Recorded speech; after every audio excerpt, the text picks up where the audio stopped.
بسم الله الرحمن الرحيم الحمد لله رب العالمين والصلاة والسلام على رسول الأمين وعلى آله وأصحابه أجمعين أما بعد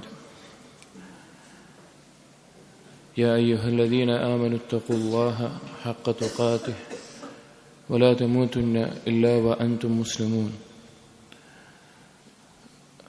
رب اشرح لي صدري ويسر لي أمري واحلل عقدة من لساني يفقهوا قولي آمين يا رب العالمين.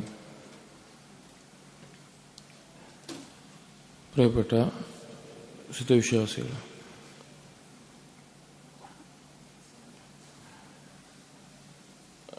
നാം എല്ലാവരും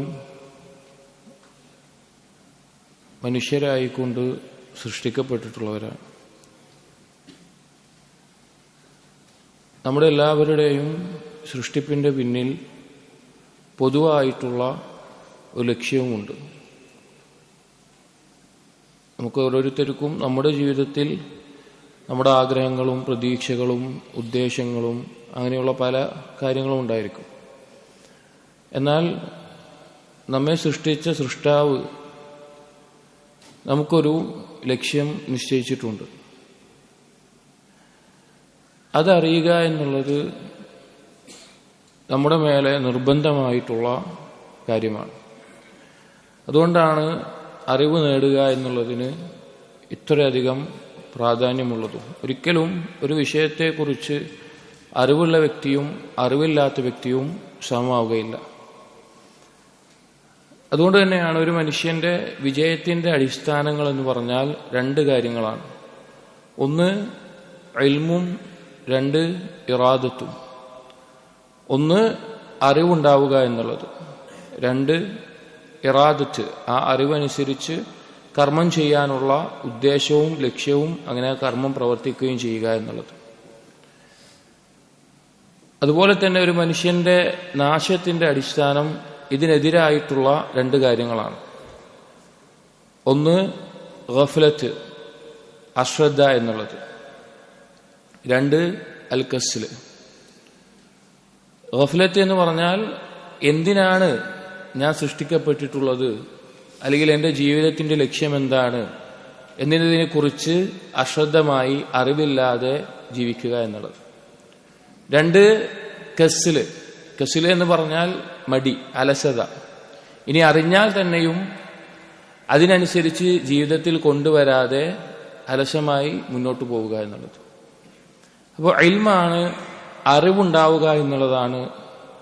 നാം എന്തിനാണോ സൃഷ്ടിക്കപ്പെട്ടത് ആ ലക്ഷ്യം പൂർത്തീകരിക്കാൻ നമുക്ക് അടിസ്ഥാനമായിട്ടുണ്ടാകേണ്ടത് ഇൽമാണ്. എന്താണ് ഇൽമു കൊണ്ട് ഉദ്ദേശിക്കുന്നത്? നമ്മളെല്ലാവരും ഇവിടെ ഒരുമിച്ച് കൂടിയിട്ടുള്ളത് അറിവ് നേടുക, അറിവ് അറിയുക, അത് കരസ്ഥമാക്കുക എന്നുള്ള ഉദ്ദേശത്തിലാണ്. എന്താണ് നമ്മൾ മനസ്സിലാക്കേണ്ട ഇൽമ്? ഞാൻ ആദ്യം പറഞ്ഞതുപോലെ എന്തിനാണ് നമ്മളിവിടെ ജനിച്ചത് എന്നുള്ളതാണ്. നമ്മൾ എന്തിനാണ് ഇവിടെ ജീവിക്കുന്നത്?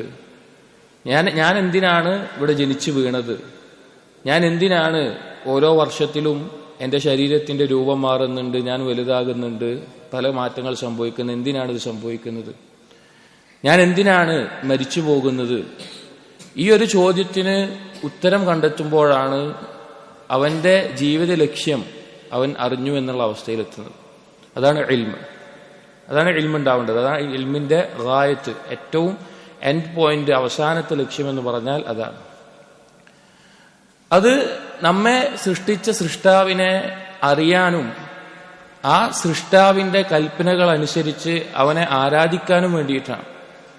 നമ്മുടെ ആരാണോ നമ്മെ പടച്ചത്, ആരാണോ നമ്മെ ഈ കോലത്തിലാക്കിയത്, അവനെ പറ്റി അറിയാനും അവന്റെ കൽപ്പനകൾ അനുസരിച്ച് അവനെ ആരാധിക്കാനുമാണ്. ഇതാണ് ജീവിതത്തിന്റെ ലക്ഷ്യം. രണ്ട് കാര്യങ്ങൾ.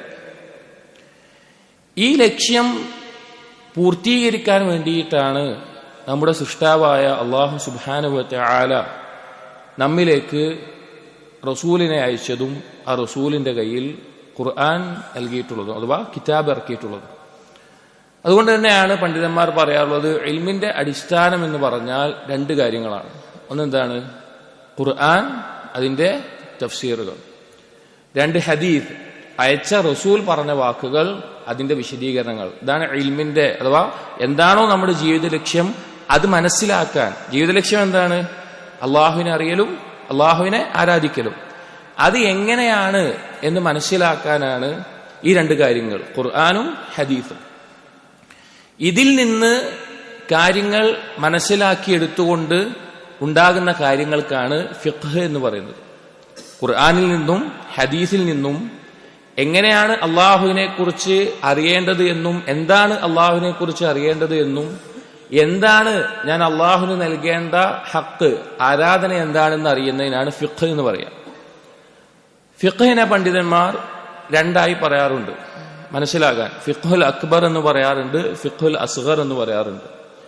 ഫിഖ്ഹുൽ അക്ബർ എന്ന് പറഞ്ഞാൽ വിശ്വാസപരമായിട്ടുള്ള അള്ളാഹുവിനെ കുറിച്ച് അറിഞ്ഞുകൊണ്ട് വിശ്വസിക്കേണ്ട കാര്യങ്ങൾ, അഖദീയായിട്ടുള്ള അഖീദ എന്നല്ല നമ്മൾ പറയുന്ന കാര്യങ്ങൾ. ഫിഖ്ഹുൽ അസ്ഗർ എന്ന് പറഞ്ഞാൽ ഇബാദത്തുകളുമായിട്ട്, നിസ്കാരം, നോമ്പ്, അതുപോലെയുള്ള കാര്യങ്ങൾ, മുആമലാത്തുകൾ, അതുമായി ബന്ധപ്പെട്ട് എങ്ങനെയാണ് ജീവിക്കേണ്ടത് എന്ന് അള്ളാഹു നമ്മെ അറിയിച്ചതിനെ കുറിച്ച് അറിയുന്നതിനാണ് എന്ത് പറയുന്നത്? ഫിഖ്ഹുൽ അസ്ഗർ എന്ന് പറയും. ഈ ഇൽമുകൾക്കാണ്, ഈ അറിവുകൾക്കാണ് ഉലൂമുൽ മഖാസിദിയ എന്ന് പറയും, അഥവാ ലക്ഷ്യമായിട്ടുള്ള അറിവ്. ഇതാണ് അറിവ് കൊണ്ട് നമ്മൾ ലക്ഷ്യമാക്കുന്നത്. അപ്പൊ നമ്മൾ അറിവ് തേടി പോകുമ്പോൾ നമുക്ക് ഈ കാര്യങ്ങളാണ് എന്ത് ചെയ്യേണ്ടത്? അറിയേണ്ടത്. ഇതിലൂടെയാണ് നമുക്ക് നമ്മുടെ ജീവിത ലക്ഷ്യമായിട്ടുള്ള അള്ളാഹുവിനെ അറിയാനും അള്ളാഹുവിനെ ആരാധിക്കാനും സാധിക്കുക. ഈ അറിവുകൾ ഖുർആനിൽ നിന്നും ഹദീസിൽ നിന്നും, ഇതാണ് അടിസ്ഥാന പ്രമാണങ്ങൾ. ഇതിൽ നിന്ന് ഈ ഫിഖ്ഹിനെ എടുക്കാൻ വേണ്ടി, മനസ്സിലാക്കിയെടുക്കാൻ ഉപയോഗിക്കുന്ന ആലത്തുകൾ, ഉലൂമുൽ ആലത്താണ് ഉസൂലിയായിട്ടുള്ള അറിവുകൾ എന്ന് പറയുന്നത്. തഅ്സീലിയായിട്ടുള്ള അറിവുകൾ എന്ന് പറയുമല്ലോ, ഉസൂലുകൾ എന്ന് പറയുമല്ലോ, അത് ഉസൂലുൽ ലുഗ അല്ലെങ്കിൽ ഖവായിദുൽ ലുഗ, അറബി ഭാഷ അറിയണം, കാരണം ഖുർആൻ അറബിയിലാണ്, ഹദീസുകൾ അറബിയിലാണ്. അതുപോലെ ഉസൂലുൽ ഹദീസ്, നബി സല്ലല്ലാഹു അലൈഹി വസല്ലം ഒരു ഹദീസ് അത് സ്വീകാര്യമാണോ അല്ലോ എന്ന് അറിയണം. അങ്ങനെയുള്ള കാര്യങ്ങളുണ്ട്. ഉസൂലുൽ ഫിഖ്ഹ്, ഈ ഫിഖ്ഹിനെ എങ്ങനെ ഉരുത്തിരിച്ചെടുക്കണം എന്നുള്ള ചില അടിസ്ഥാനങ്ങളുണ്ട്.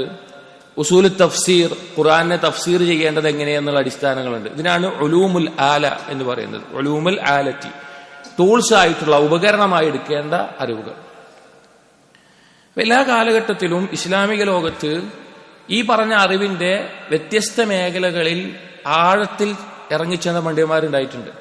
അതായത് ഹദീസിന്റെ ഉസൂലിൽ ആഴത്തിൽ അറിവുള്ളവർ, ഫിഖ്ഹിൽ ആഴത്തിൽ അറിവുള്ളവർ, ഉസൂലിൽ അറിവുള്ളവർ, ഭാഷാപരമായിട്ട് ആഴത്തിൽ അറിവുള്ളവർ, അല്ലെങ്കിൽ ഫിഖ്ഹിയായ മസ്അലകളിൽ ആഴത്തിൽ അറിവുള്ളവർ, അഖദിയായ അഖീദയുടെ വിഷയങ്ങളിൽ ആഴത്തിൽ അറിവുള്ളവർ, ഇങ്ങനെ ഉണ്ടായിട്ടുണ്ട്. ആ മുൻഗാമികളായ പണ്ഡിതന്മാർക്കെല്ലാം ഈ ഇൽമിന്റെ ലക്ഷ്യം എന്റെ റബ്ബിനെ അറിയലും റബ്ബിനെ ആരാധിക്കലുമാണെന്ന കൃത്യമായ ബോധ്യത്തിന്റെ അടിസ്ഥാനത്തിലാണ് ഇത് ചെയ്തിട്ടുള്ളത്. എന്നാൽ പിൽക്കാലത്ത് വന്ന ഖലഫിന്റെ, അഥവാ സലഫുകളല്ലാത്ത പിൻഗാമികളിൽ കുറച്ചു പേരിലെങ്കിലും, പ്രത്യേകിച്ച് ഈ കാലഘട്ടത്തിലും കുറച്ച് ആളുകളിലെങ്കിലും, ഇൽമ കൈകാര്യം ചെയ്യുന്ന ആളുകളിലെങ്കിലും, അവർ ഈ ഒന്നെങ്കിൽ ഉപകരണമായിട്ടുള്ള ഈ ഇൽമുകൾ, അല്ലെങ്കിൽ അതല്ലാത്ത മസ്അലകളായിട്ടുള്ള ഇൽമുകൾ, അതിൽ മാത്രം ശ്രദ്ധ കേന്ദ്രീകരിച്ച് അടിസ്ഥാനപരമായി നമ്മൾ അറിഞ്ഞിരിക്കേണ്ട അള്ളാഹുവിനെ കുറിച്ച് അറിയുക, അള്ളാഹുവിനെ ആരാധിക്കുക എന്നതിനെക്കുറിച്ചുള്ള ചർച്ചയിൽ മാറി ഈ ഇൽമുകളിൽ മാത്രം മുഴുകുന്ന അവസ്ഥ ചില ആളുകളിലെങ്കിലും നമുക്ക് കണ്ടുവരാറുണ്ട്. അപ്പോൾ ഈ ഇൽമ നേടുന്നതിന്റെ, പ്രത്യേകിച്ച് പഠിക്കുന്ന കുട്ടികളുണ്ട്, ഇൽമ നേടുന്ന വലിയ ആളുകളുണ്ട്. നമ്മളെല്ലാവരും മനസ്സിലാക്കേണ്ടത് അറിവിന്റെ ഏറ്റവും ലക്ഷ്യം എന്ന് പറഞ്ഞു കഴിഞ്ഞാൽ ഈ കാര്യമാണ്. അള്ളാഹുവിനെ അറിയണം, അള്ളാഹുവിനെ ആരാധിക്കണം. അതിൽ തന്നെ ഏറ്റവും പ്രധാനം അള്ളാഹുവിനെ അറിയുക എന്നുള്ളതാണ്. എന്നാലേ ഒരാൾക്ക് നല്ല രീതിയിൽ അള്ളാഹുവിനെ ആരാധിക്കാൻ സാധിക്കുകയുള്ളൂ. അപ്പൊ ഈ ഒരു ലക്ഷ്യമാണ് നമ്മളിവിടെ ജനിച്ചു വീഴുന്നതിന്റെയും നമ്മൾ ജീവിക്കുന്നതിന്റെയും മരണത്തിന്റെയും ഉദ്ദേശം എന്നുള്ളത്. ഇത് ആദ്യം നമ്മൾ മനസ്സിലാക്കേണ്ട കാര്യമാണ്. ഇനി അല്ലാഹു സുബ്ഹാനഹു വ തആല നമ്മെ ഇവിടെ നിയോഗിച്ചു, നമുക്ക് ഈ കാര്യങ്ങൾ നൽകി. നമ്മൾ എപ്പോഴെങ്കിലും ആലോചിച്ചിട്ടുണ്ടോ? നമ്മൾ എപ്പോഴെങ്കിലും ചിന്തിച്ചിട്ടുണ്ടോ അല്ലാഹു സുബ്ഹാനഹു വ തആല നമ്മളിൽ നിന്ന് എന്താണ് യഥാർത്ഥത്തിൽ ഉദ്ദേശിച്ചിട്ടുള്ളത്, അല്ലെങ്കിൽ നമ്മുടെ സൃഷ്ടിപ്പിന്റെ, നമ്മൾ ഈ ഇബാദത്തുകൾ ചെയ്യുന്നതിന്റെ യഥാർത്ഥ റിസൾട്ട് എന്തായിരിക്കണം എന്നുള്ളത്? അതല്ലെങ്കിൽ നമ്മൾ മാത്രമാണ് ഈ ഭൂമിയിൽ, അള്ളാഹു നമ്മെ മാത്രം ഈ ഭൂമിയിലേക്ക് നിയോഗിച്ചു, എന്നിട്ട് നമുക്ക് വേണ്ടി മാത്രം ഒരു റസൂലിനെ അയച്ചു, നമുക്ക് വേണ്ടി മാത്രം ഒരു കിതാബിനെ ഇറക്കി, ആ രീതിയിൽ നമ്മൾ ദീനിനെ മനസ്സിലാക്കാൻ, അള്ളാഹുവിനെ അറിയാൻ, അല്ലെങ്കിൽ വേറെ എല്ലാ ചിന്തകളും വിട്ടിട്ട് ഈ അള്ളാഹു നമ്മെ സൃഷ്ടിച്ചു, അതിന്റെ ലക്ഷ്യം പൂർത്തീകരിക്കുക എന്നുള്ളതിൽ മാത്രം നമ്മൾ എപ്പോഴെങ്കിലും ആലോചിച്ചിട്ടുണ്ടോ? യഥാർത്ഥത്തിൽ മനുഷ്യന്റെ ജീവിതം എന്ന് പറഞ്ഞു കഴിഞ്ഞാൽ ഒരു യാത്രയാണ്. ആ യാത്ര ചില പണ്ഡിതന്മാർ പറയാറുണ്ട്, 4 കലിമത്തുകൾ ഉൾക്കൊള്ളിച്ചുകൊണ്ട് പറയാറുണ്ട്. ഒന്ന് മിനല്ലാ, അള്ളാഹുവിൽ നിന്ന്, അതിന്റെ തുടക്കമാണ്. അതിന്റെ അവസാനം ഇലല്ലാ, അള്ളാഹുവിലേക്കാണ് അതിന്റെ അവസാനവും. അള്ളാഹുവിൽ നിന്ന് അള്ളാഹുവിലേക്കുള്ള യാത്ര. ഇതിന്റെ ഇടയിൽ നമ്മൾ ചെയ്യേണ്ട കാര്യങ്ങൾ 2 എണ്ണമാണ്. ഒന്ന് ബില്ല, 2 ലില്ല. ഒന്ന് ബില്ല എന്ന് പറഞ്ഞാൽ അള്ളാഹുവിനെ കൊണ്ട്, നമ്മുടെ ജീവിതത്തിലെ കാര്യങ്ങളെല്ലാം അള്ളാഹുവിനെ കൊണ്ടാണ് നടക്കുന്നത് എന്നത് പൂർത്തീകരിക്കുക. 2 ലില്ല, നമ്മൾ ചെയ്യുന്ന കാര്യങ്ങൾ അള്ളാഹുവിന് വേണ്ടി മാത്രം ചെയ്യുക. ഈ 4 കലിമത്തുകളാണ് യഥാർത്ഥത്തിൽ നമ്മുടെ ജീവിതം എന്ന് പറഞ്ഞു കഴിഞ്ഞാൽ, നമ്മുടെ ജീവിതം പറഞ്ഞു കഴിഞ്ഞാൽ ഇത് ഒന്ന് പൂർത്തീകരിക്കുക. അള്ളാഹുവിൽ നിന്ന് വന്നു, അള്ളാഹുവിലേക്ക് മടങ്ങും, അതിൽ സംശയമില്ല. അപ്പൊ ഈ ലോകത്ത് ബില്ല ലില്ല, അള്ളാഹുവിനെ കൊണ്ടാണ് എന്റെ കാര്യങ്ങൾ നടക്കുന്നത്, അള്ളാഹുവിനെ കൊണ്ടല്ലാതെ ഒരു കഴിവും ശക്തിയുമില്ല. ഏത് കാര്യവും, ഞാൻ ഒരു നിമിഷം ശ്വസിക്കുന്നുണ്ടെങ്കിൽ അത് അള്ളാഹുവിനെ കൊണ്ടാണ്. ചെറിയൊരു കാര്യം അത് അള്ളാഹുവിനെ കൊണ്ടാണ്, വലിയ കാര്യം അതും അള്ളാഹുവിനെ കൊണ്ടാണ്. രണ്ടാമത്തേലില്ല, എന്റെ പ്രവർത്തനങ്ങൾ അത് അള്ളാഹുവിന് വേണ്ടി മാത്രമായിരിക്കണം, അവൻ പറഞ്ഞതുപോലെ അവന് വേണ്ടി മാത്രമായിരിക്കണം. ഇതാണ് നമ്മൾ തെളിയിക്കേണ്ടത്. ഇത് പൂർത്തീകരിക്കാനാണ് അള്ളാഹു നമ്മെ ഇവിടെ ഈ ഭൂമിയിലേക്ക് നിയോഗിച്ചിട്ടുള്ളത്. ഇനി അള്ളാഹു സുബ്ഹാനഹു വ തആല നമ്മെ നിയോഗിച്ചപ്പോ മനുഷ്യനെ പ്രധാനമായും 2 ഭാഗങ്ങളിൽ നിന്നാണ് സൃഷ്ടിച്ചിട്ടുള്ളത്, അല്ലെങ്കിൽ ഭൂമിയിലേക്ക് നിയോഗിച്ചിട്ടുള്ളത്. ഒന്ന് മനുഷ്യന്റെ ഈ തടി, നമ്മുടെ ഓരോരുത്തരുടെയും ശരീരം, അത് അള്ളാഹു സുബ്ഹാനഹു വ തആല സൃഷ്ടിച്ചത് എന്തുകൊണ്ടാണ്? നമുക്കറിയാം, എന്താണ്? മണ്ണുകൊണ്ടാണ്, ഭൂമിയുടെ ഭാഗം കൊണ്ടാണ് സൃഷ്ടിച്ചിട്ടുള്ളത്. ആ തടി മാത്രമാണോ നമുക്കുള്ളത്? അല്ല. അതിൽ അള്ളാഹു സുബ്ഹാനഹു വ തആല സംവിധാനിച്ച കാര്യമാണ് റൂഹ് എന്നുള്ളത്. റൂഹ് അള്ളാഹു സുബ്ഹാനഹു വ തആല ആകാശലോകത്ത്, അതിനെക്കുറിച്ച് കൂടുതൽ നമുക്കറിവില്ല, അറിയുന്ന ചെറിയ കാര്യങ്ങൾ, ആകാശലോകത്ത് നിന്ന് പടച്ച് അതിനെ ഭൂമിയിൽ നിന്ന് നിർമ്മിച്ചിട്ടുള്ള ഈ ഒരു വസ്തുവിലേക്ക്, അല്ലെങ്കിൽ നമ്മുടെ ശരീരത്തിലേക്ക് അതിനെ അള്ളാഹു കൃത്യമായൊരു സമയത്ത് നൽകിയതാണ്. അങ്ങനെയാണ് നമ്മൾ ഉണ്ടായിക്കൊണ്ടിരിക്കുന്നത്. മനുഷ്യൻ എന്നുള്ള വർഗ്ഗം, നമ്മൾ ഓരോരുത്തരുടെയും അസ്തിത്വം ഭൂമിയിൽ നിന്നുള്ള മണ്ണുകൊണ്ടുണ്ടാക്കിയുള്ള ശരീരവും ആകാശത്ത് നിന്നുള്ള റൂഹും കൂടിച്ചേർന്നതാണ്. അപ്പൊ ഈ 2 കൊണ്ടും നമ്മൾ അള്ളാഹുലേക്കുള്ള യാത്രയിലാണ്. ഒന്ന്, നമ്മുടെ ശരീരം പോയിക്കൊണ്ടിരിക്കുകയാണ്. 10 കൊല്ലം മുമ്പുള്ള നമ്മുടെ ശരീരമല്ല ഇന്ന് നമുക്കുള്ളത്. 10 കൊല്ലം കഴിഞ്ഞാൽ ഇന്നുള്ളത് പോലെയല്ല നമ്മൾ ഉണ്ടാവുക. അല്ലെങ്കിൽ 20, 30, 40, 50, 60 എത്രയോ വർഷങ്ങൾ കഴിയുന്ന അനുസരിച്ച് നമ്മൾ എന്ത് ചെയ്യും? നമ്മുടെ ശരീരം കൊണ്ട് അള്ളാഹുവിലേക്ക് പോകും. അതിൽ സംശയമില്ല. എന്തായാലും അള്ളാഹുവിലേക്ക് നമ്മൾ മടങ്ങുന്നവരാണ്. ഇന്നാ ലില്ലാഹി വ ഇന്നാ ഇലൈഹി റാജിഊൻ. ഇതേപോലെ തന്നെ ഒരു യാത്ര നമ്മുടെ റൂഹ് കൊണ്ടും ഇവിടെ നടക്കേണ്ടതുണ്ട്. നമ്മുടെ റൂഹ് കൊണ്ടും ഈ യാത്ര നടക്കേണ്ടതുണ്ട്. അള്ളാഹു സുബ്ഹാനഹു വ തആലയിലേക്ക് നമ്മൾ അടുക്കേണ്ടതുണ്ട്. അങ്ങനെയുള്ള റൂഹ്, അള്ളാഹുലേക്ക് അടുക്കുന്ന റൂഹാണ് ഒരു ശരീരത്തിൽ നിന്ന്, ഈ ശരീരത്തിൽ നിന്ന് റൂഹ് പിടിക്കാൻ മലക്കുൽ മൗത്ത് പുറത്തേക്ക് വരാൻ പറയുമ്പോ അള്ളാഹുവിനെ കുറിച്ച് അറിവോടുകൂടി അള്ളാഹുവിലേക്ക് അടുത്തിട്ടുള്ള റൂഹ് എത്രയും പെട്ടെന്ന് എന്താകും? ആ ശരീരത്തിൽ നിന്ന് പുറത്തേക്ക് പോകും. കാരണം അവൻ അള്ളാഹുവിലേക്ക് മടങ്ങുകയാണ്. മലക്കുൽ മൗത്ത് തലഭാഗത്ത് വന്നിട്ട് വിളിക്കും, ഉഖ്റുജി അയ്യത്തുഹൻ നഫ്സു ത്വയ്യിബ, ത്വയ്യിബായിട്ടുള്ള നഫ്സേ നീ പുറത്തേക്ക് വരും എന്ന് പറയുമ്പോ ഒരു കൂജയിൽ നിന്ന് വെള്ളം ഒഴിക്കുന്നത് പോലെ വേഗത്തിൽ തന്നെ ആ റൂഹ് മലക്കുൽ മൗത്തിന്റെ അടുക്കിലേക്ക് പോകും. എന്നാൽ ഈ ശരീരത്തിന്റെ കാര്യങ്ങൾ മാത്രം, ഭൂമിയുടെ കാര്യങ്ങൾ മാത്രം ചിന്തിച്ച് അത് ലക്ഷ്യമാക്കി ജീവിച്ച റൂഹാണെങ്കിലോ, ഖബീസായിട്ടുള്ള റൂഹാണെങ്കിലോ, മലക്കുൽ മൗത്ത് പുറത്തേക്ക് വരാൻ പറയും, പുറത്തേക്ക് വരില്ല. എന്താ ഉണ്ടാവുക? പിടിച്ചു വലിച്ച്, ഒരു നനഞ്ഞ പഞ്ഞിക്കെട്ടിൽ നിന്ന് ഒരു ഇരുമ്പ് കൊളുത്തുകൾ പിടിച്ചു വലിച്ചെടുക്കുന്നത് പോലെ ആ ശരീരത്തിൽ നിന്ന് റൂഹിനെ പിടിച്ചു വലിച്ചു കൊണ്ടുപോകും. കാരണം ആ റൂഹ് ഒരിക്കൽ പോലും അള്ളാഹുലേക്കുള്ള യാത്ര എന്താണെന്ന് അറിഞ്ഞിട്ടില്ല, എന്താണെന്ന് ആസ്വദിച്ചിട്ടില്ല. അപ്പോ ആ കാര്യങ്ങൾ നമ്മൾ അറിയേണ്ടതുണ്ട്, ആ കാര്യങ്ങൾ നമ്മൾ മനസ്സിലാക്കേണ്ടതുണ്ട്. ഇവിടെ ഇതിനില്ല, നമ്മൾ ഞായറാഴ്ചകളിൽ ഇൻഷാ അള്ളാഹ് ഇന്നു മുതൽ ആരംഭിക്കാൻ ഉദ്ദേശിച്ചിട്ടുള്ള ഒരു ഗ്രന്ഥം, ചിലരെങ്കിലും ഇൽമിന്റെ വശങ്ങളിൽ അല്ലെങ്കിൽ ദീനിയായിട്ടുള്ള വിഷയങ്ങളിൽ കേൾക്കുന്ന ആളുകൾ കേൾക്കാൻ സാധ്യതയുള്ള ഒരു കിതാബാണ് മദാരിജുസ് സാലിക്കീൻ ബൈന മനാസിലി ഇയ്യാക നഅ്ബുദ് വ ഇയ്യാക നസ്തഈൻ എന്നൊക്കെ പേരിൽ അറിയപ്പെടുന്ന ഇബ്നുൽ ഖയ്യിം റഹിമഹുല്ലാഹ് എഴുതിയിട്ടുള്ള ഒരു ഗ്രന്ഥം. ആ ഗ്രന്ഥത്തിന്റെ സംക്ഷിപ്തമായിട്ടുള്ള, അതിനെ വളരെ ചുരുക്കിക്കൊണ്ട് അതിൽ വലിയ ചർച്ചകളൊക്കെ ഒഴിവാക്കി ഒരു സാധാരണക്കാരനായ മുസ്ലിം മനസ്സിലാക്കിയിരിക്കേണ്ട കാര്യങ്ങൾ ഉൾക്കൊള്ളിച്ചുകൊണ്ട്, അതും ഈ മദാരിജുസ് സാലിക്കീൻ എന്നുള്ള ഗ്രന്ഥത്തിലെ അഅ്മാലുൽ ഖുലൂബ്, ഖൽബിന്റെ പ്രവർത്തനങ്ങൾ മാത്രം എടുത്തിട്ടുള്ള കിതാബാണ് നമ്മൾ ആരംഭിക്കാൻ പോകുന്നത്. നേരത്തെ പറഞ്ഞു നിർത്തിയതിന്റെ കുറച്ച് ബാക്കി പറയാനുണ്ട്. ഇത് ഈ കിതാബിനെ കുറിച്ച് പറഞ്ഞിട്ട് അള്ളാഹു നിയോഗിച്ചതിന്റെ ബാക്കി കുറച്ചുകൂടി പറയാനുണ്ട്. അപ്പൊ ആദ്യം ഈ കിതാബിനെ ഒന്ന് പരിചയപ്പെടുത്തുകയാണ്.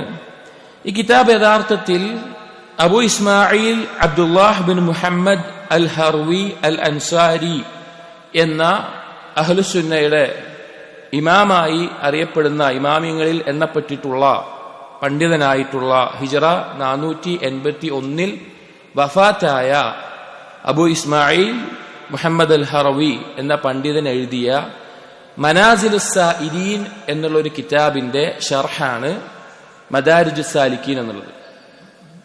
അബു ഇസ്മായിൽ മുഹമ്മദ് അൽ ഹർവി എന്ന ഹിജറ 481 മരണപ്പെട്ട പണ്ഡിതന്റെ മനാസിലുസ് സാഇരീൻ എന്ന കിതാബിന്റെ ഷർഹാണ് യഥാർത്ഥത്തിൽ മദാരിജുസ് സാലിക്കീൻ എന്നറിയപ്പെടുന്നത്. ഈ കിതാബിന് വേറെയും ധാരാളം പണ്ഡിതന്മാർ 10-28 ഷർഹുകൾ എഴുതിയിട്ടുണ്ട്. അതിലൊന്നു മാത്രമാണ് ഇബ്നുൽ ഖയ്യിം റഹിമഹുള്ളയുടെ ഈ മദാരിജുസ് സാലിക്കീൻ എന്നുള്ള കിതാബ്. ഈ ഒരു കിതാബ് അഥവാ മനാസിലുസ് സാഇരീൻ എന്നുള്ള കിതാബ് ഹിജറ 4-ാം നൂറ്റാണ്ടിൽ 5-ാം നൂറ്റാണ്ടിൽ ജീവിച്ചിട്ടുള്ള ഈ പണ്ഡിതൻ എഴുതാനുണ്ടായ സാഹചര്യം, അദ്ദേഹത്തിന്റെ അടുക്കൽ ചില ആളുകൾ, ചില വിദ്യാർത്ഥികൾ, തൽപരരായിട്ടുള്ള ആളുകൾ അള്ളാഹുവിലേക്കുള്ള യാത്രയിൽ ഒരു മനുഷ്യൻ എത്തിച്ചേരേണ്ട, ഒരു മനുഷ്യൻ കടന്നു പോകുന്ന വ്യത്യസ്ത മൻസിലത്തുകൾ അല്ലെങ്കിൽ മക്കാമുകൾ, സ്ഥാനങ്ങൾ, അഥവാ റൂഹിന്റെ അള്ളാഹുവിലേക്കുള്ള യാത്രയിൽ ഒരു മനുഷ്യൻ എത്തിച്ചേരുന്ന, ജീവിതത്തിൽ ഓരോ ഘട്ടങ്ങളിലായിട്ട് എത്തിച്ചേരുന്ന വ്യത്യസ്ത സ്ഥാനങ്ങൾ എന്തൊക്കെയാണ് എന്നതിനെക്കുറിച്ച് ഒരു കിതാബ് എഴുതണമെന്ന ആവശ്യപ്രകാരം അദ്ദേഹം എഴുതിയ കിതാബാണ് മനാസിലുസ് സാഇരീൻ. അദ്ദേഹം തസവുഫിനോട് താല്പര്യമുള്ള ഒരു വ്യക്തിയായിരുന്നു, അഥവാ സൂഫി എന്ന പേരിൽ അറിയപ്പെടുന്ന വ്യക്തിയാണ്. ഈ തസവുഫ്, സൂഫി എന്നൊക്കെ പറയുമ്പോൾ ഈ കാലഘട്ടത്തിൽ നമ്മൾ സൂഫി എന്ന് പറയുമ്പോൾ ബിദ്അത്തിന്റെയും ഖുറാഫാത്തിന്റെയും അങ്ങനെ പഴച്ച വിഭാഗങ്ങൾ എന്ന അർത്ഥത്തിലും നമ്മൾ പൊതുവെ കേട്ടിട്ടുള്ളതും ഉപയോഗിക്കാറുള്ളതും.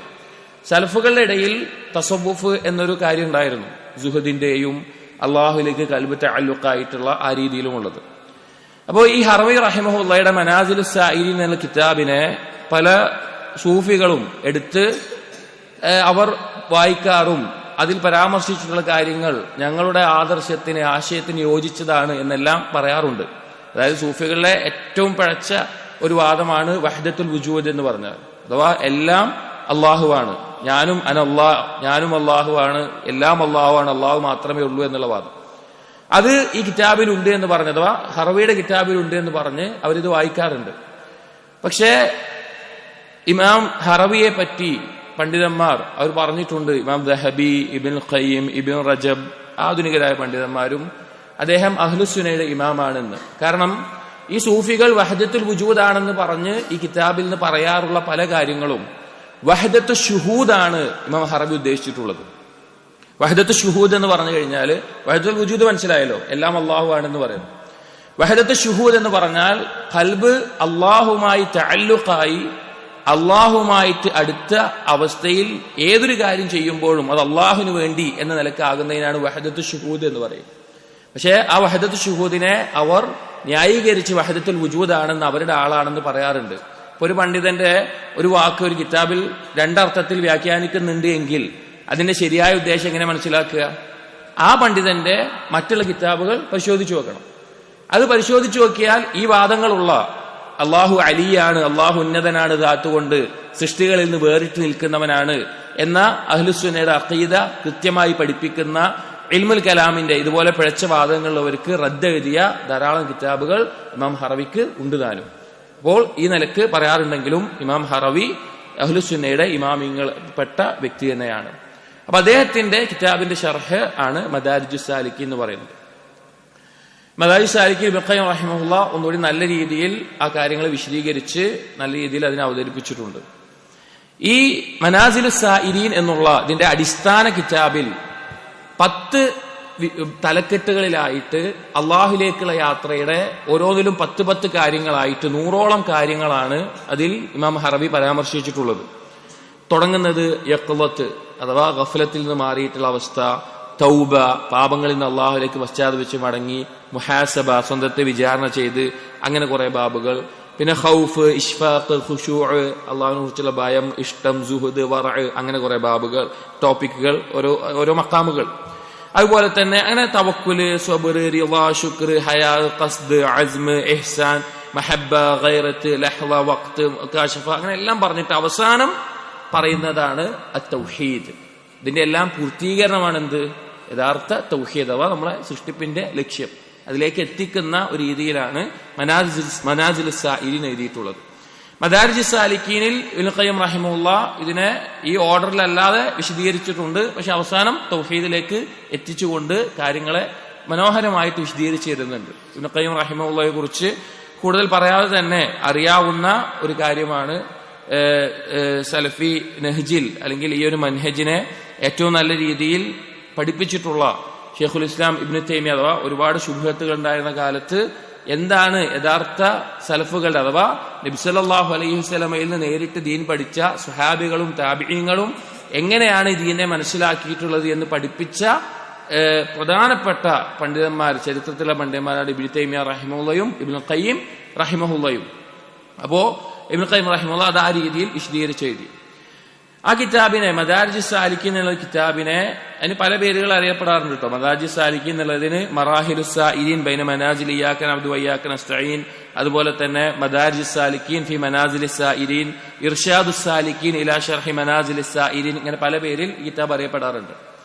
അതിനെ കുറച്ച് ഗവേഷകരായിട്ടുള്ള പണ്ഡിതന്മാർ, വിദ്യാർത്ഥികൾ അവരൊന്ന് ചുരുക്കിയിട്ട് തഹ്ദീബ് ചെയ്തിട്ടൊന്ന് നന്നാക്കി എടുത്തിട്ട് അതിൽ വലിയ ചർച്ചകൾ ഒഴിവാക്കി ചുരുക്കി അതിന്റെ 1/3 തഹ്ദീബ് മദാരിജുസ് സാലിക്കീൻ അല്ലെങ്കിൽ തഖ്രീബ് മദാരിജുസ് സാലിക്കീൻ എന്ന പേരിൽ ഒരു കിതാബ് ഉണ്ടാക്കി. അഥവാ മദാരിജുസ് സാലിക്കീനെ 1/3 ചുരുക്കിയിട്ട് അതിനെ അവർ വീണ്ടും ഒന്നുകൂടി ചുരുക്കി, ഈ തഖ്രീബിനെ ഒന്നുകൂടി ചുരുക്കിയിട്ട് എഴുതിയ കിതാബാണ് നമ്മൾ വായിക്കാൻ ഉദ്ദേശിക്കുന്ന അൽ ഇക്സീർ എന്ന പേരുള്ള കിതാബ്. അൽ ഇക്സീർ എന്നുള്ള പേര് ഉപയോഗിക്കാനുള്ള കാരണം ഇബ്നു ഖയ്യിം റഹിമഹുല്ലാഹ്, ഇക്സീർ എന്ന് പറഞ്ഞാൽ ഇംഗ്ലീഷിൽ എലിക്സിർ എന്ന് പറയും. അതായത് ഏതൊരു ലോഹത്തെയും സ്വർണമാക്കാൻ പറ്റുന്ന, ഏതൊരു രോഗത്തിനും ഷിഫ നൽകുന്ന, ശാശ്വതമായ ജീവൻ നൽകുന്ന വസ്തു എന്ന് ശാസ്ത്രജ്ഞന്മാരുടെ ഇടയിൽ പറയുന്ന, ഭൗതികമായിട്ടുള്ള ശാസ്ത്രജ്ഞന്മാരുടെ ഇടയിൽ പറയുന്ന ഒരു വാക്കാണ് ഇക്സീർ എന്ന് പറയുന്നത്. അത് തൗഹീദാണ് ഇക്സീർ എന്ന് പറഞ്ഞുകൊണ്ട് ഇബ്നു ഖയ്യിം റഹിമഹുല്ലാഹ് ഒരു വാക്ക് പറയുന്നുണ്ട്. എല്ലാ പാപത്തിനെയും നന്നാക്കി കളയുന്ന, അല്ലെങ്കിൽ തൗഹീദ് ഉൾക്കൊള്ളുന്നതോടെ എന്തായി, ബാക്കിയുള്ളതെല്ലാം മാറി, നന്നായി. അങ്ങനെയുള്ള തൗഹീദിനെ ഇക്സീർ എന്ന പേരിൽ ഇബ്നു ഖയ്യിം റഹിമഹുല്ലാഹ് പല കിതാബുകളിലും പറഞ്ഞിട്ടുണ്ട്. അതുകൊണ്ടാണ് ഈ പേര് ഇതിന് നൽകപ്പെട്ടിട്ടുള്ളത് അല്ലെങ്കിൽ എടുക്കാനുള്ള കാരണം. അപ്പോ ഈ കിതാബിൽ ഏകദേശം 40 ചില്ലാനം മഖാമുകൾ, മൻസിലത്തുകളാണ് ചർച്ച ചെയ്യുന്നത്. യഥാർത്ഥ കിതാബിൽ 100ഓളം ഉണ്ട്. പക്ഷേ ഇതിൽ 40 ചില്ലാനം മൻസിലത്തുകൾ, അതിൽ പ്രധാനപ്പെട്ട മൻസിലത്തുകൾ വലിയ ചർച്ചകളില്ലാതെ എളുപ്പത്തിൽ മനസ്സിലാക്കുന്ന രീതിയിലാണ് ഈ കിതാബിൽ പറയുന്നത്. അപ്പോൾ അതാണ് നമുക്ക് വായിക്കാനുള്ളതും മനസ്സിലാക്കാനുള്ളതും. ഇനി നമ്മൾ നേരത്തെ പറഞ്ഞു നിർത്തിയ അള്ളാഹു സുബ്ഹാനഹു വ തആലയിലേക്കുള്ള യാത്ര എന്ന് പറഞ്ഞല്ലോ, അതിൽ മനുഷ്യന് ശരീരവും റൂഹും നൽകിയിട്ടുണ്ട്. ഇതിൽ മനുഷ്യന് പരീക്ഷണമായിക്കൊണ്ട് അള്ളാഹു സുബ്ഹാനഹു വ തആല വെച്ചിട്ടുള്ള മറ്റൊരു കാര്യമാണ് നഫ്സ് എന്നുള്ളത്. നഫ്സും റൂഹും ഒന്നുമാണോ അല്ലയോ 2 എന്നുള്ള ചർച്ചകളൊക്കെ കാണാൻ സാധിക്കും. അത് വലിയ ആഴത്തിൽ പോകേണ്ട കാര്യമല്ല. പക്ഷെ നമ്മുടെ അനുഭവത്തിൽ നമുക്ക് മനസ്സിലാകുന്ന ചില കാര്യങ്ങളുണ്ട്. ഈ നഫ്സ് കൂടുതൽ താല്പര്യം കാണിക്കുന്നത് ശരീരത്തിന്റെ ആസ്വാദനങ്ങളോടായിരിക്കും. ശരീരത്തിനുണ്ടാകുന്ന ഭൗതികമായിട്ടുള്ള ആസ്വാദനങ്ങളോടാണ്. അത് ഹലാല് പരിധി വിട്ടിട്ടുണ്ടാകും, ഹറാമുകൾ ഉണ്ടാകും, അതുപോലുള്ള കാര്യങ്ങളായിരിക്കും. റൂഹാണെങ്കിലോ അള്ളാഹു സുബ്ഹാനഹു വ തആലയിൽ നിന്നുള്ള ഇൽമ്, ആകാശലോകത്തും സൃഷ്ടിക്കപ്പെട്ടത് കൊണ്ട് തന്നെ ആ ഇൽമിന് തൽപരനും അള്ളാഹുവിനനുസരിച്ച് ജീവിക്കാൻ താല്പര്യം കാണിക്കുന്നതായിരിക്കും. ഇത് രണ്ടും തമ്മിലുള്ള ഒരു യുദ്ധം, ഒരു പോരാട്ടം നമ്മുടെ ഖൽബിൽ നടന്നുകൊണ്ടേയിരിക്കുന്നുണ്ട്. ദാഉദ് ദവാ എന്നുള്ള കിതാബ് ഇബ്നു ഖയ്യിം റഹിമഹുള്ളയുടെ നമ്മൾ ഇവിടെ വായിച്ചിട്ടുണ്ട്. അതിൽ ഈ ഒരു ഭാഗം പിന്നെ വളരെ ആഴത്തിൽ ഇബ്നു ഖയ്യിം റഹിമഹുള്ള ഒരു യുദ്ധം എന്ന നിലക്ക് തന്നെ അതിനെപ്പറ്റി പറയുന്നുണ്ട്. എന്നാൽ നമുക്കൊക്കെ ജീവിതത്തിൽ അനുഭവമുള്ള ഒരു കാര്യമാണ്. അതായത് നമ്മളൊരു പാപം ചെയ്യാൻ നമ്മൾ ഒറ്റക്കാകുന്ന ഒരു സന്ദർഭം, അല്ലെങ്കിൽ ഒരു പാപം ചെയ്യുന്ന സന്ദർഭം ആലോചിച്ചാൽ നഫ്സ് ആ പാപത്തിന് താല്പര്യം കാണിക്കും. അതേസമയം റൂഹിന് അതിനെക്കുറിച്ച് അറിവുണ്ട് എന്നെങ്കിൽ, അള്ളാഹുവിനെ കുറിച്ചും ദീനിനെ കുറിച്ചും അറിവുണ്ട് എങ്കിൽ ആ റൂഹ് നമ്മളോട് പറയും ആ തെറ്റ് ചെയ്യണ്ട, അതിനെ അപകടത്തിലേക്ക് എത്തിക്കും എന്നുള്ള തോന്നൽ നമ്മുടെ ഉള്ളിലുണ്ടാകും. എന്നാൽ ഇതിലേതാണോ കൂടുതൽ നമ്മൾ വീണു പോകുന്നത് അതനുസരിച്ചാണ് അതിന്റെ റിസൾട്ട് ഉണ്ടാവുക.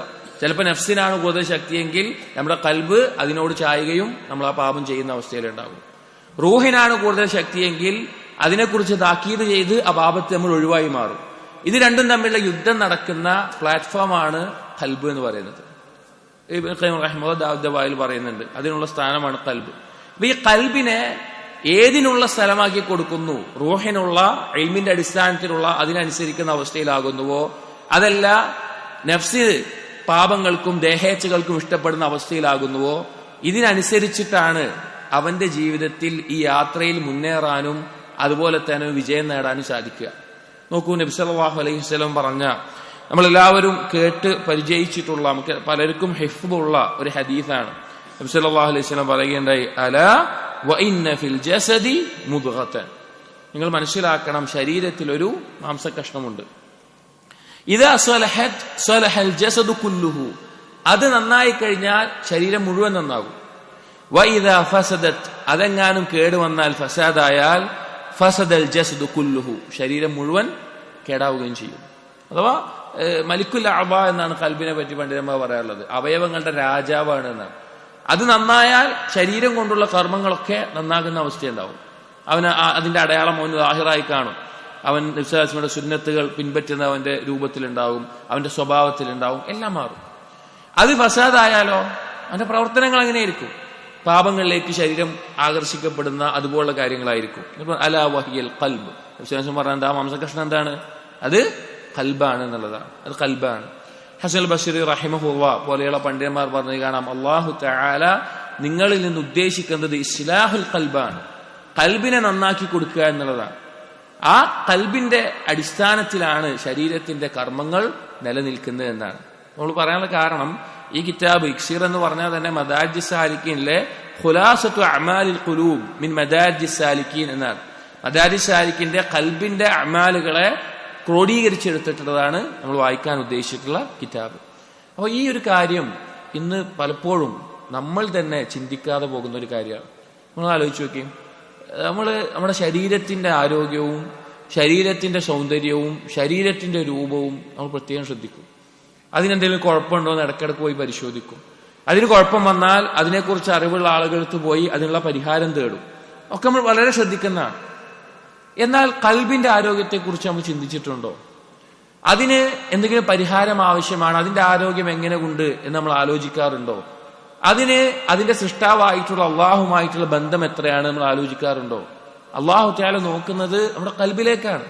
നബി സല്ലല്ലാഹു അലൈഹി വസല്ലം പറഞ്ഞു, നോക്കൂ, ഇന്നല്ലാഹ ലാ യൻദുറു ഇലാ സുവരിക്കും വ അംവാലിക്കും, അള്ളാഹു നിങ്ങളുടെ കോലത്തിലേക്കോ ബാഹ്യമായ രൂപത്തിലേക്കോ നിങ്ങളുടെ സമ്പത്തിലേക്കോ ഒന്നുമല്ല നോക്കുന്നത്. വലാകിൻ യൻദുറു ഇലാ ഖുലൂബിക്കും വ അഅമാലിക്കും, അള്ളാഹു പക്ഷെ നോക്കുന്നത് നിങ്ങളുടെ കൽബുകളിലേക്കാണ്, അതിന്റെ അടിസ്ഥാനത്തിൽ നിങ്ങൾ ചെയ്യുന്ന കർമ്മങ്ങളിലേക്കാണ്. വേറെയും ഹദീസുകൾ കാണാം, അത്തഖ്വ ഹാഹുന, തഖ്വയുടെ സ്ഥാനം ഇതാണെന്ന് പറഞ്ഞു. ഇത് തഖ്വയുടെ സ്ഥാനം കൽബാന്ന് പറഞ്ഞു കഴിഞ്ഞാൽ പുറത്തെന്താവാന്നാണോ? അല്ല, തഖ്വ ഉണ്ടെങ്കിൽ അതിന്റെ അടയാളം പുറത്ത് കാണും, അതിന്റെ അടയാളം പുറത്ത് കാണും. അപ്പോ കൽബ് എന്നുള്ളത് അത്രയും പ്രധാനപ്പെട്ട ഒരു കാര്യമാണ്. കൽബിന്റെ ആരോഗ്യം അത്രയും പ്രധാനപ്പെട്ട കാര്യമാണ്. ശരീരത്തിന്റെ സുരക്ഷിതമായ അവസ്ഥയെക്കാളും മറ്റെന്തിനേക്കാളും നമ്മൾ ശ്രദ്ധിക്കേണ്ട കാര്യമാണ് നമ്മുടെ കൽബിന്റെ അവസ്ഥ എന്താണെന്നുള്ളത്. അതുകൊണ്ടാണ് ഈ ആയത്തിനെ കുറിച്ച് പണ്ഡിതന്മാർ ഏറ്റവും പലപ്പോഴും ഓർമ്മപ്പെടുത്തിയതായിട്ടുള്ളത്. എന്താണ് ആയത്ത്? അല്ലാഹു തആല പറയാണ്, യൗമ ലാ യൻഫഉ മാലുൻ വലാ ബനൂൻ, ഒരാൾ നാളെ പരലോകത്ത് അവന്റെ സമ്പത്ത് കൊണ്ടോ അവന്റെ സന്താനങ്ങൾ കൊണ്ടോ രക്ഷപ്പെടില്ല. ഇല്ലാ മൻ അറ്റല്ലാഹ് ബിഖൽബിൻ സലീം, അവന് രക്ഷപ്പെടാനുള്ള കാര്യം എന്താണ്? ആരാണോ സലീമായ കൽബ് കൊണ്ടുവരുന്നത് അവനാണ് നാളെ പരലോകത്ത് രക്ഷപ്പെടുകയുള്ളൂ. അപ്പൊ സലീമായ കൽബ് എന്താണെന്ന് ഇബ്നു ഖയ്യിം റഹിമഹുല്ലാഹ് പറയുന്നത്, ഹുവല്ലദീ സലിമ മിനശ് ശിർക്ക്, ശിർക്കിൽ നിന്ന് സുരക്ഷിതമായിട്ടുള്ള, അള്ളാഹുവിനെ പങ്കു ചേർക്കുന്നതിൽ നിന്ന് സുരക്ഷിതമായിട്ടുള്ള, വൽ ഗിൽ, വൽ ഹിഖ്ദ് വൽ ഹസദ്, അതുപോലെ തന്നെ ചതി, വഞ്ചന, അസൂയ, പക, അതുപോലുള്ള കാര്യങ്ങൾ. വശുഹ്, പിശുക്ക്. വൽ കിബ്ർ, അഹങ്കാരം. വഹുബ്ബുദ് ദുനിയ, ദുനിയാവിനോടുള്ള ഇഷ്ടം. വരിയാസ, നേതൃത്വത്തിനോടുള്ള ഇഷ്ടം, പദവിയോടുള്ള ഇഷ്ടം. ഇതിൽ നിന്നൊക്കെ ഒഴിവായിട്ടുള്ള അള്ളാഹു മാത്രം ലക്ഷ്യമായിട്ടുള്ള ഖൽബ്. അപ്പൊ അങ്ങനെ ഒരു ഖൽബ് നമുക്ക് വേണം എന്നുണ്ടെങ്കിൽ അതിനുള്ള പണി നമ്മൾ എടുക്കണം. നമ്മുടെ ഖൽബിന്റെ അവസ്ഥ എന്താണെന്ന് പരിശോധിക്കണം. അതിനാവശ്യമായിട്ടുള്ള കാര്യങ്ങളെ നമ്മൾ ശ്രദ്ധിക്കണം. അപ്പൊ അമാലുൽ ഖൽബ് എന്നുള്ളത് ഖൽബിന്റെ പ്രവർത്തനങ്ങൾക്ക് അത്ര പ്രാധാന്യമുണ്ട്. ഇനി ഒന്നുകൂടി പറഞ്ഞു കഴിഞ്ഞാല് നബി സല്ലല്ലാഹു അലൈഹി വസല്ലം പറഞ്ഞ ഒരു ഹദീസ് ഉണ്ട് നബിമാരെ കുറിച്ച് പറയാൻ. ഞങ്ങൾ നബിമാരെന്ന് പറഞ്ഞു കഴിഞ്ഞാല് ഒരു പിതാവിന് വ്യത്യസ്ത ഭാര്യമാരിൽ ഉണ്ടായിട്ടുള്ള മക്കളെ പോലെയാണ്. പിതാവ് എന്നാണ്, ഉമ്മമാർ വേറെ ആയിട്ടുള്ള മക്കളെ പോലെയാണ് ഞങ്ങൾ നബിമാർ എന്ന് പറഞ്ഞിട്ടുണ്ട്. അതിനെ വിശദീകരിക്കുന്നിടത്ത് പണ്ഡിതന്മാർ പറഞ്ഞ ആശയമാണ് അവരുടെ വിശ്വാസം, അഖീദ ഒന്നായിരുന്നു. തൗഹീദിലേക്കാണ് എല്ലാ നബിമാരും ക്ഷണിച്ചിട്ടുള്ളത്. എല്ലാ നബിമാരും പറഞ്ഞ കാര്യം എന്താണ്? തൗഹീദാണ്. എന്നാൽ അവരുടെ ശരീഅത്ത് നിയമങ്ങൾ, അവരുടെ ഇബാദത്തിന്റെ നിയമങ്ങൾ വ്യത്യസ്തമായിരുന്നു.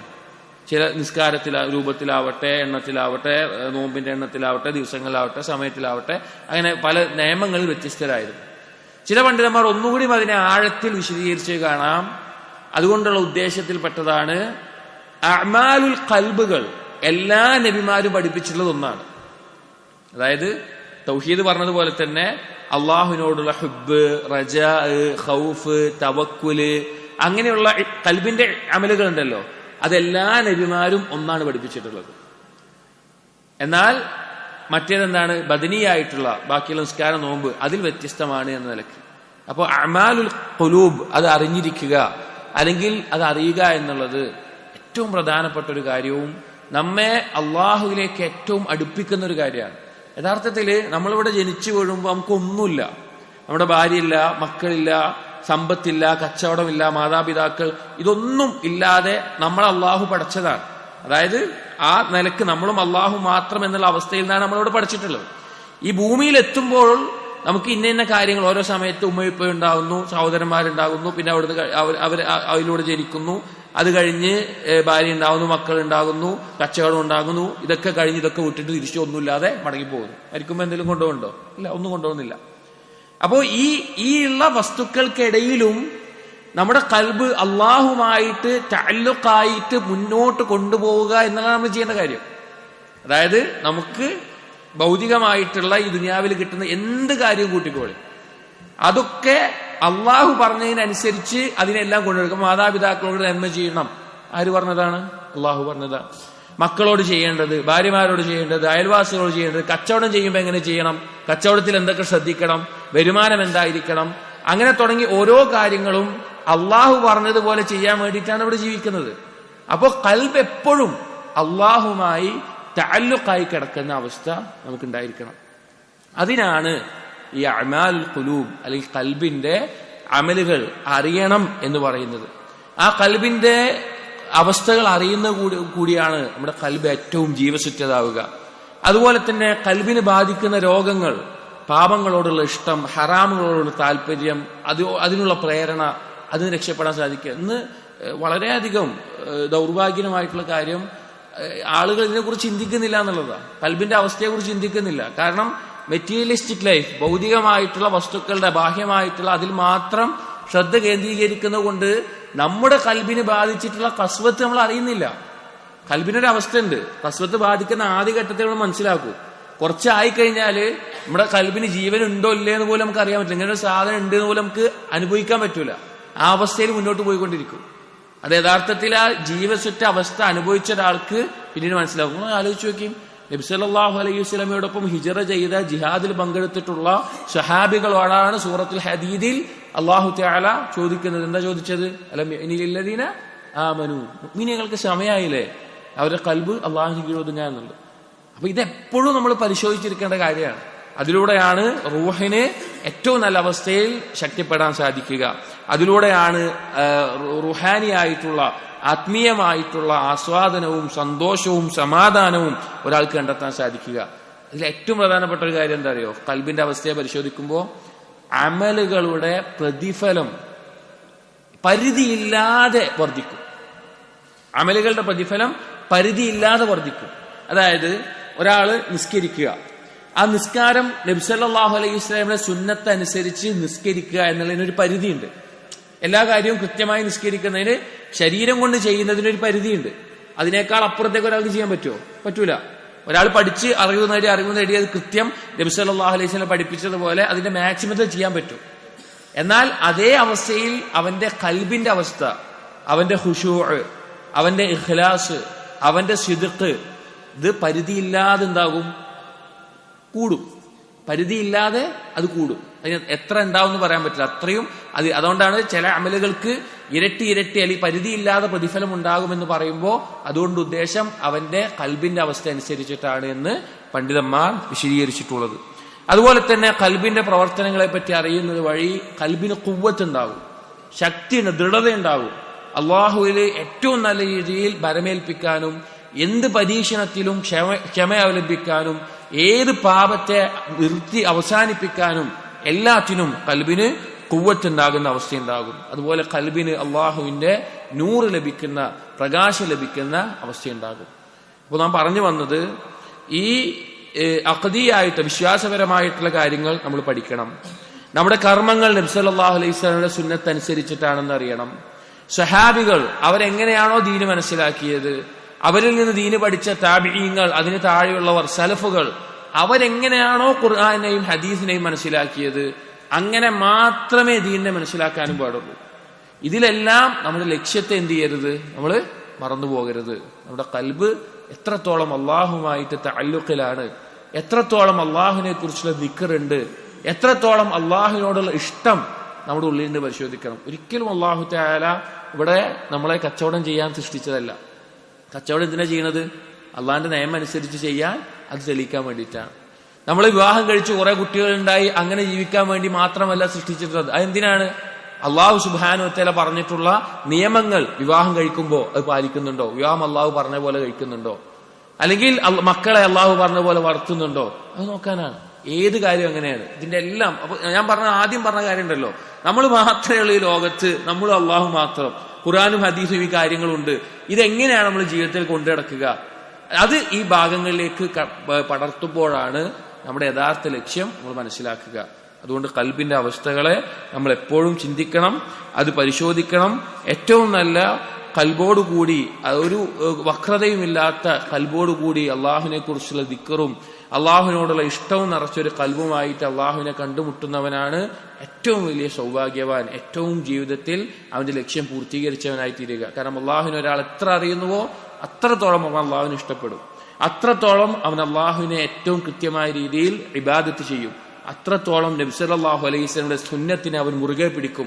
നബി സല്ലല്ലാഹു അലൈഹി വസല്ലമയുടെ സുന്നത്തിനെ സലഫുകളുടെ മാർഗത്തിലൂടെ അതിൽ ഉറച്ചു നിൽക്കാൻ സാധിക്കും. അപ്പൊ ഈ ലക്ഷ്യവും നമ്മുടെ ഖൽബിന്റെ അവസ്ഥയും പരിശോധിക്കണം. ഇൻഷാ അല്ലാഹ് ഈ കിതാബിൽ നമ്മൾ ആരംഭിക്കുന്നത് അഅ്മാലുൽ ഖുലൂബുകളാണ് ഇതിൽ പരാമർശിക്കുന്നത്. കിതാബിനെ കുറിച്ച് നമ്മൾ ധാരണ പറഞ്ഞു. ഇബ്നുൽ ഖയ്യിം റഹിമഹുല്ലാഹ് അദ്ദേഹത്തെ കുറിച്ച് ചെറിയ രീതിയിൽ ഒന്ന് പറയുകയാണ്. നമ്മൾ എപ്പോഴും പറയാറുള്ളത് കൊണ്ടും പല കിതാബുകൾ നമ്മൾ വായിക്കാറുള്ളത് കൊണ്ടും നമ്മൾ ഇബ്നുൽ ഖയ്യിം റഹിമഹുല്ലാഹ് അദ്ദേഹത്തിന്റെ മുഴുവൻ പേര് മുഹമ്മദ് ഇബ്നു അബീബക്കർ ഇബ്നു അയ്യൂബ് ഇബ്നു സഅദ് അസ്സറഈ അദ്ദമശ്ഖി എന്നുള്ളതാണ് അദ്ദേഹത്തിന്റെ പേര്. ഇബ്നുൽ ഖയ്യിം അല്ലെങ്കിൽ ഇബ്നു ഖയ്യിം അൽ ജൗസി എന്നറിയപ്പെടാനുള്ള കാരണം അദ്ദേഹത്തിന്റെ ഉപ്പ ദമസ്കസിൽ ഉണ്ടായിരുന്ന ജൗസിയ എന്നുള്ള ഒരു മദ്രസയുടെ ഖയ്യിമായിരുന്നു, അഥവാ കാര്യങ്ങളൊക്കെ നോക്കി നടക്കുന്ന ആളായിരുന്നു. അതുകൊണ്ടാണ് ഇബ്നുൽ ഖയ്യിം അല്ലെങ്കിൽ ഇബ്നു ഖയ്യിം അൽ ജൗസി എന്ന പേരിൽ അറിയപ്പെടാനുള്ള കാരണം. അദ്ദേഹം ജനിച്ചത് ഹിജ്റ 691 മരണപ്പെട്ടത് വഫാത്തായത് ഹിജ്റ 751 അദ്ദേഹം മരണപ്പെടുന്നത്. 691 ജനിച്ച് 751 മരണപ്പെട്ടു. അദ്ദേഹം അറിയപ്പെട്ട ശിഷ്യനാണ് ആരുടെ? ഷെയ്ഖുൽ ഇസ്ലാം ഇബ്നു തൈമിയ റഹിമഹുള്ളയുടെ. ചില പണ്ഡിതന്മാർ പറഞ്ഞത് കാണാം, ഇബ്നു ഖയ്യിം എന്നുള്ള ശിഷ്യൻ ഉണ്ടായത് തന്നെ മതി ഇബ്നു തൈമിയക്ക്, അതുപോലെ ശിഷ്യൻ ഇബ്നു തൈമിയക്ക് ഉണ്ടായിട്ടില്ല എന്നുള്ളത്. ഈ രണ്ട് ഷെയ്ഖുമാരുടെ കിതാബുകളെ മുറുകെ പിടിക്കണം, അവരുടെ നെഹ്ജ് പഠിക്കണം എന്ന് പറഞ്ഞുകൊണ്ട് ഇമാം സഅദി റഹിമഹുള്ള എല്ലാം ബൈത്തുകൾ എഴുതിയത് കാണാം. അത്രയും ഒരു സലഫി മൻഹജിനെയും യഥാർത്ഥ ഹക്കായ ദീനിനെ പരിചയപ്പെടുത്തുന്നതിലും അതിനെതിരായിട്ടുള്ളതിനെ റദ്ദ് ചെയ്യുന്നതിലും എല്ലാം വളരെ ഉറച്ചു നിന്ന രണ്ട് പണ്ഡിതന്മാരാണ് ഇബ്നു തൈമിയ റഹിമഹുല്ലാഹ് അതുപോലെ ഇബ്നു ഖയ്യിം. ഇബ്നു ഖയ്യിം റഹിമഹുല്ലാ ദീനിന്റെ വ്യത്യസ്ത ഇൽമുകളിൽ ആഴത്തിൽ കഴിവുള്ള ആളായിരുന്നു. തഫ്സീറിലാവട്ടെ, ഹദീസില്, ഫിഖ്ഹില്, ഉസൂലില്, അഖീദയില്, ലുഗയില് വളരെ ലുഗവിയായിരുന്നു ഭാഷാപരമായിട്ട്. അതുപോലെ തന്നെ ഇൽമുൻ നഫ്സി വസ്സുലൂക്ക്, നഫ്സിനെ ശുദ്ധീകരിക്കുന്ന ഇൽമുൽ ഖുലൂബ്, തൊബീബുൽ ഖുലൂബ് എന്ന തൊബീബുൽ ഖൽബ് എന്ന പേര് വരെ അദ്ദേഹത്തിന് പറയാറുണ്ട്. അഥവാ കൽബിന്റെ വൈദ്യൻ എന്നുള്ള പേരിലൊക്കെ അറിയപ്പെടാറുണ്ട്. അദ്ദേഹത്തിന്റെ അറിയപ്പെട്ട കിതാബുകളുണ്ട്. സാദുൽ മആദ് ഫി ഹദി ഖൈറിൽ ഇബാദ് എന്നുള്ളത് നബി സല്ലല്ലാഹു അലൈഹി വസല്ലമയുടെ സുന്നത്ത് വിശാലമായി പറയുന്ന, ചരിത്രം പറയുന്ന, അതായത് ആ കിതാബ് നബി സല്ലല്ലാഹു അലൈഹി വസല്ലമയുടെ ചരിത്രം പറയുന്നതിലൂടെ സുന്നത്തും ഫിഖ്ഹിയായ മസലകളും ചർച്ച ചെയ്യുന്ന വളരെ ഉപകാരപ്രദമായിട്ടുള്ള ഒരു കിതാബാണ്. അതുപോലെ മദാരിജുസ് സാലിക്കീൻ, അതുപോലെ ഇഅ്ലാമുൽ മുവഖ്ഖഈൻ എന്നുള്ളൊരു കിതാബുണ്ട്. അത് ഉസൂലുൽ ഫിഖ്ഹുമായിട്ട് ചർച്ചകൾ. കിതാബുൽ ഇസ്ലാം എന്നൊക്കെ ഇബ്നു ബാസ് റഹിമഹുല്ലാഹ് കിതാബിനെ പറ്റി പറഞ്ഞിട്ടുണ്ട്. അതുപോലെ അൽ ജവാബുൽ കാഫി ലിമൻ സഅല അൻ ദവാഇ ശാഫി, അദ്ദാഉ ദവാ എന്ന് പറയുന്ന കിതാബ് നമ്മൾ ഈ മസ്ജിദിൽ വെച്ച് അത് വായിക്കുകയുണ്ടായിട്ടുണ്ട്. അതുപോലെ ധാരാളം കിതാബുകൾ അദ്ദേഹം രചിച്ചിട്ടുണ്ട്. അപ്പോൾ നമ്മൾ കൂടുതൽ അറിയപ്പെട്ടിട്ടുള്ള പണ്ഡിതനും പിന്നെ വളരെയധികം നമ്മുടെ ജീവിതത്തിൽ ഉപകരിക്കാവുന്ന രീതിയിൽ ഏത് മേഖലയിലും അഖീദയാവട്ടെ, മൻഹജാവട്ടെ, ഫിഖ് ആവട്ടെ നമുക്ക് പഠിക്കാൻ പറ്റുന്ന, പിൻപറ്റാൻ പറ്റുന്ന ഒരു പണ്ഡിതനാണ്. അപ്പോൾ നമ്മൾ വായിക്കുന്ന കിതാബിന്റെ പേരാണ് അൽ ഇക്സീർ എന്നുള്ളത്. ഇക്സീർ എന്ന് പറഞ്ഞു കഴിഞ്ഞാൽ പേരെന്താ ഉദ്ദേശം? എലിക്സിർ എന്ന് ഇംഗ്ലീഷിൽ പറയുന്ന ഒരു കാര്യമാണ്. അത് പിന്നെ തൗഹീദിനെ പറ്റി ഇബ്നു ഖയ്യിം റഹിമഹുല്ലാഹ് പറഞ്ഞിട്ടുണ്ട്. അൽ ഇക്സീറുൽ കീമാവി അഥവാ കെമിക്കൽ എലിക്സിർ ആണ് തൗഹീദ്. ആ തരത്തിലാണ്. അല്ലദീ ഇദാ വുദിഅ മിൻഹു മിസ്ഖാലു ദർറത്തിൻ അലാ ഖനാതിറ മിൻ നുഹാസിൽ അഅമാൽ ഖലബഹാ ദഹ്ബൻ. അതൊരു പിന്നെ ചെമ്പോ അല്ലെങ്കിൽ അതുപോലെയുള്ള എന്തെങ്കിലും ഇതിന്റെ മേലെ ഈ എലിക്സിർ ഉണ്ടായി ഒഴിച്ചു കഴിഞ്ഞാൽ അതൊക്കെ സ്വർണമായി തീരും. അത് ശാസ്ത്രജ്ഞന്മാരുടെ ഇടയിൽ പറയുന്നൊരു വാക്കാണ്. അതുപോലെയാണ് തൗഹീദ്. എത്ര തെറ്റുകളുണ്ടെങ്കിലും പാപങ്ങളുണ്ടെങ്കിലും അതിൽ നിന്നെല്ലാം ഒരാളെ നന്നാക്കിയെടുക്കുന്ന കാര്യമാണ് എന്നുള്ളത്. അപ്പോ യഥാർത്ഥ മദാരിജുസ് സാലിക്കീൻ എന്ന കിതാബിന്റെ മൂന്നിലൊന്നാണ് നമ്മൾ വായിക്കുന്നത്. അതിനെ മൂന്നിലൊന്നായി ചുരുക്കി എഴുതിയിട്ട് അതിനെ വീണ്ടും മൂന്നിലൊന്നായി ചുരുക്കി എഴുതിയിട്ടുള്ള കിതാബാണ് നമ്മൾ വായിക്കുന്നത്. അത് തന്നെ നമുക്ക് ആവശ്യത്തിൽ കൂടുതലായിട്ട് ഉണ്ട്. അല്ലാഹു തആല ഇത് വായിക്കുമ്പോൾ വളരെയധികം നമ്മുടെ കൽബിനത് യഥാർത്ഥ രൂപത്തിൽ മനസ്സിലാക്കാൻ തൗഫീഖ് നൽകിയാൽ കൽബിന് വളരെയധികം അള്ളാഹുവിലേക്ക് അടുക്കാനും നമ്മുടെ ജീവിതത്തിന്റെ ഒരു യാഥാർത്ഥ്യം മനസ്സിലാക്കി തരാനും ഉപകരിക്കുന്നതാണ്. കാരണം പലപ്പോഴും നമ്മൾ എന്താ വെച്ച് കഴിഞ്ഞാൽ നമുക്ക് ബാക്കിയുള്ള കാര്യങ്ങളിൽ മനസ്സ് ശുഗലാകുമ്പോൾ, ഇപ്പോൾ വലിയ കച്ചവടക്കാരനാണെങ്കിൽ കച്ചവടത്തിന്റെ ഒരുപാട് കാര്യങ്ങൾ ചിന്തിക്കാണ്ടാവും. അല്ലെങ്കിൽ കുടുംബം വലുതുള്ളവൻ കുടുംബ പ്രശ്നങ്ങൾ അല്ലെങ്കിൽ മറ്റുള്ള കാര്യം അതിനൊരുപാട് ചിന്തിക്കാണ്ടാവും. അതിന്റെ ഇടയിൽ നമ്മൾ എന്ത് മറന്നുപോകും? ഞാൻ എന്തിനാ അവിടെ ജീവിക്കുന്നത് എന്നുള്ളത് മറന്നുപോകും. ചില ആളുകൾക്ക് ഉണ്ടാവുന്നതാണ്. അവർ വിചാരിച്ചു പോകും ഞാനിവിടെ ജീവിക്കുന്നത് ഇതിനൊക്കെ വേണ്ടിയിട്ടാണ് എന്നുള്ളത്. എന്നാൽ ആ ലക്ഷ്യത്തെ ഓർമ്മപ്പെടുത്തി ശരീരം കൊണ്ട് ഏതവസ്ഥയിലാണെങ്കിലും കൽബിനെ അള്ളാഹുമായിട്ട് ബന്ധപ്പെടുത്തുന്ന ഒരു കിതാബാണിത്. അള്ളാഹു നമുക്ക് മനസ്സിലാക്കാൻ തൗഫീഖ് നൽകട്ടെ. ഇത് പൂർണ്ണമായി വായിക്കാനും അത് കേൾക്കാനും അത് ഉപകരിക്കുന്നവരുടെയും കൂട്ടത്തിൽ നമ്മൾ ഉൾപ്പെടുത്തുമാറാകട്ടെ. ഇതിന്റെ ആമുഖമായിട്ട് ഇബ്നു ഖയ്യിം റഹിമഹുല്ലാഹ് അത് പറഞ്ഞല്ലോ, യഥാർത്ഥ കിതാബിൽ നിന്ന് ക്രോഡീകരിച്ച ഇബ്നു ഖയ്യിം തന്റെ വാക്കുകളാണ്, എന്നാൽ ചുരുങ്ങിയ വാക്കുകളിൽ ക്രോഡീകരിച്ചിട്ടുണ്ട് മാത്രം. ഇബ്നു ഖയ്യിം റഹിമഹുല്ലാഹ് ആദ്യം ആരംഭിക്കുന്നത് റബ്ബി യസ്സിർ വഅഇൻ, അല്ലാഹുവേ എളുപ്പമാക്കണമേ, സഹായിക്കണമേ എന്നുള്ള ഒരു ദുആയോടുകൂടിയാണ് ഇതിന്റെ ആമുഖം, തുടക്കം ഇബ്നു ഖയ്യിം റഹിമഹുല്ലാഹ് എഴുതുന്നത്. നമുക്കറിയാം ഏതൊരു കാര്യവും നമുക്ക് ചെയ്യണമെങ്കിലും എന്ത് വേണം? അള്ളാഹുവിന്റെ തൗഫീഖ് വേണം. അല്ലാഹുമ്മ അഇന്നി അലാ ദിക്രിക വശുക്രിക വഹുസ്നി ഇബാദതിക്, അള്ളാഹുവിനെ ഓർക്കാനും അള്ളാഹുവിനെ നന്ദി കാണിക്കാനും അള്ളാഹുവിനെ ആരാധിക്കാനും എന്ത് വേണം? അള്ളാഹുവിന്റെ തൗഫീഖും സഹായം വേണം. ഏത് കാര്യത്തിനും വേണം. ഇത് എഴുതുമ്പോഴും അദ്ദേഹം ആ രീതിയിലാണ് എഴുതിയിട്ടുള്ളത്.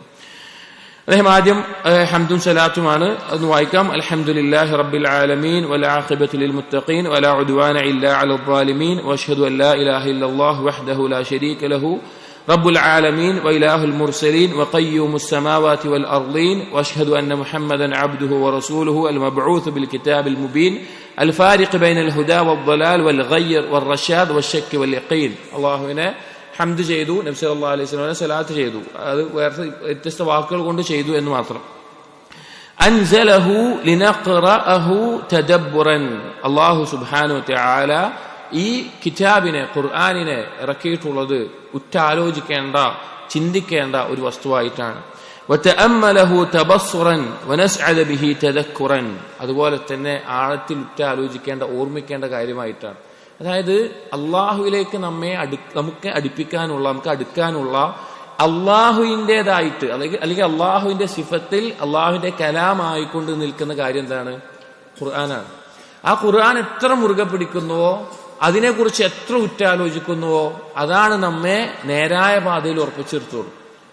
ഖുർആനിൽ നിന്ന് നമ്മൾ അകന്നോ, നമ്മൾ നേരായ പാതയിൽ നിന്ന് ഏറ്റവും വഴികേടിലാകുന്ന അവസ്ഥയുണ്ടാകും. എന്നിട്ട് പറയാണ് വനഹ്മിലഹു അലാ അഹ്സനി വുജൂഹിഹി വമആനി വനുസദ്ദിഖ അഖ്ബാറഹു വനജ്തഹിദ അലാ ഇഖാമത്തി അവാമിരിഹി വനവാഹി. ആ ഖുർആനിനെ നമ്മൾ എങ്ങനെയാണ് സ്വീകരിക്കുന്നത്? അതിന്റെ ഏറ്റവും നല്ല രീതിയിൽ സ്വീകരിക്കുകയും അതിൽ അറിയിച്ചിട്ടുള്ള കാര്യങ്ങളെ സത്യപ്പെടുത്തുകയും അതിന്റെ കൽപ്പനകളും വിരോധനങ്ങളും ജീവിതത്തിൽ പകർത്തുകയും ചെയ്യുന്നു. نجتني ثمار علومه النافع الموسعة إلى الله سبحانه من أشجاره وريحان الحكم من بين رياضه وأزهاره. ഒക്കെ ആമുഖമായിട്ട് ജസ്റ്റ് പറയുന്ന ചില വിഷയങ്ങളാണ്. അതിലൂടെ നമ്മൾ ഏറ്റവും നല്ല രീതിയിൽ അള്ളാഹുലേക്ക് അടുക്കുന്നു, അതിനടുപ്പിക്കുന്നു എന്ന നിലക്ക്. വബഅദു, അതിനുശേഷം പറയുകയാണ് ഫലമ്മാ കമാലുൽ ഇൻസാനി ഇന്നമാ ഹുവ ബിൽ ഇൽമിൻ നാഫിഅ.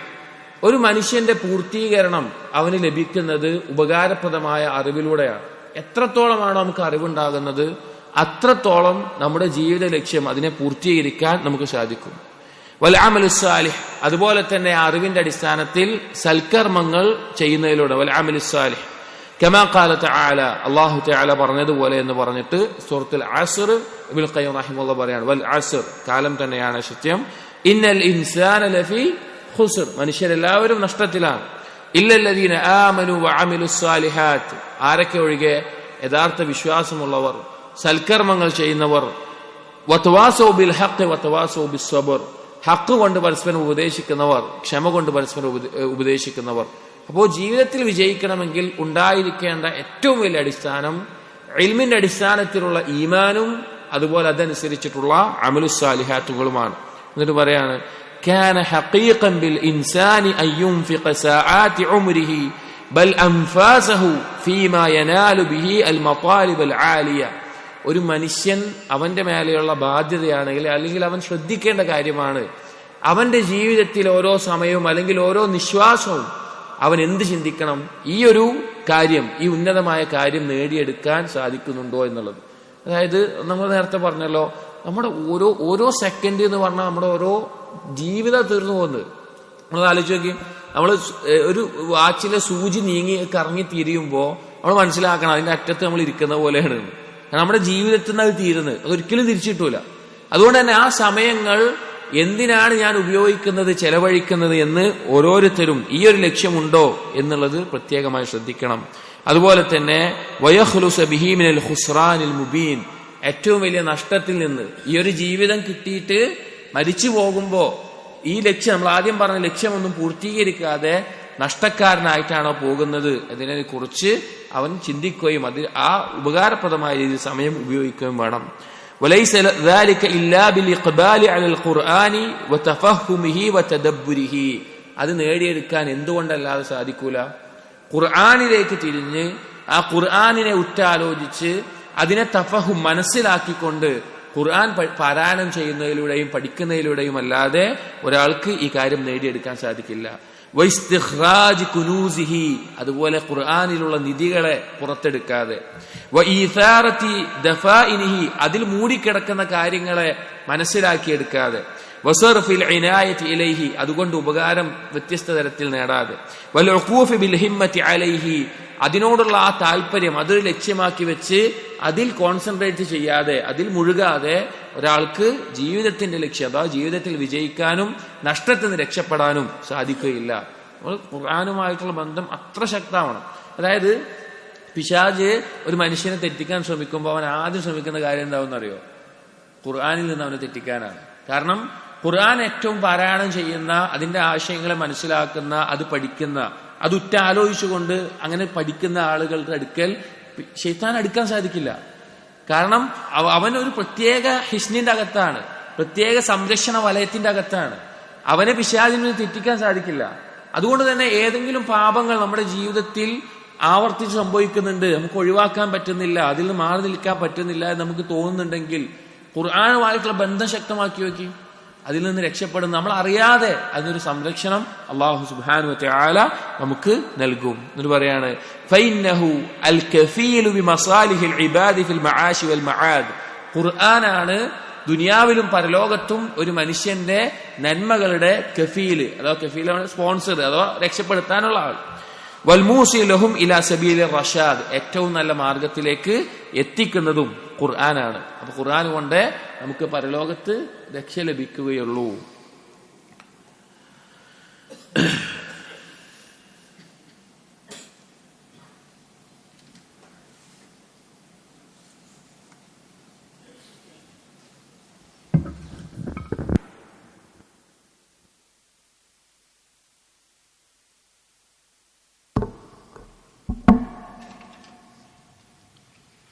അല്ലാഹു അക്ബർ, അല്ലാഹു അക്ബർ, അല്ലാഹു അക്ബർ, അല്ലാഹു അക്ബർ. അശ്ഹദു അൻ ലാ ഇലാഹ ഇല്ലല്ലാഹ്,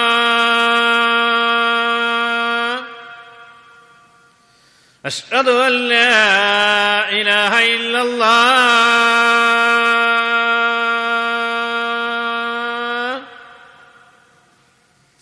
أشهد أن محمدا رسول الله، أشهد أن محمدا رسول الله.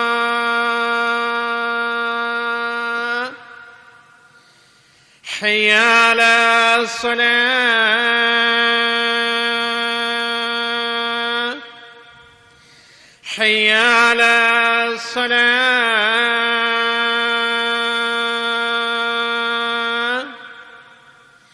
حي على الفلاح، حي على الفلاح.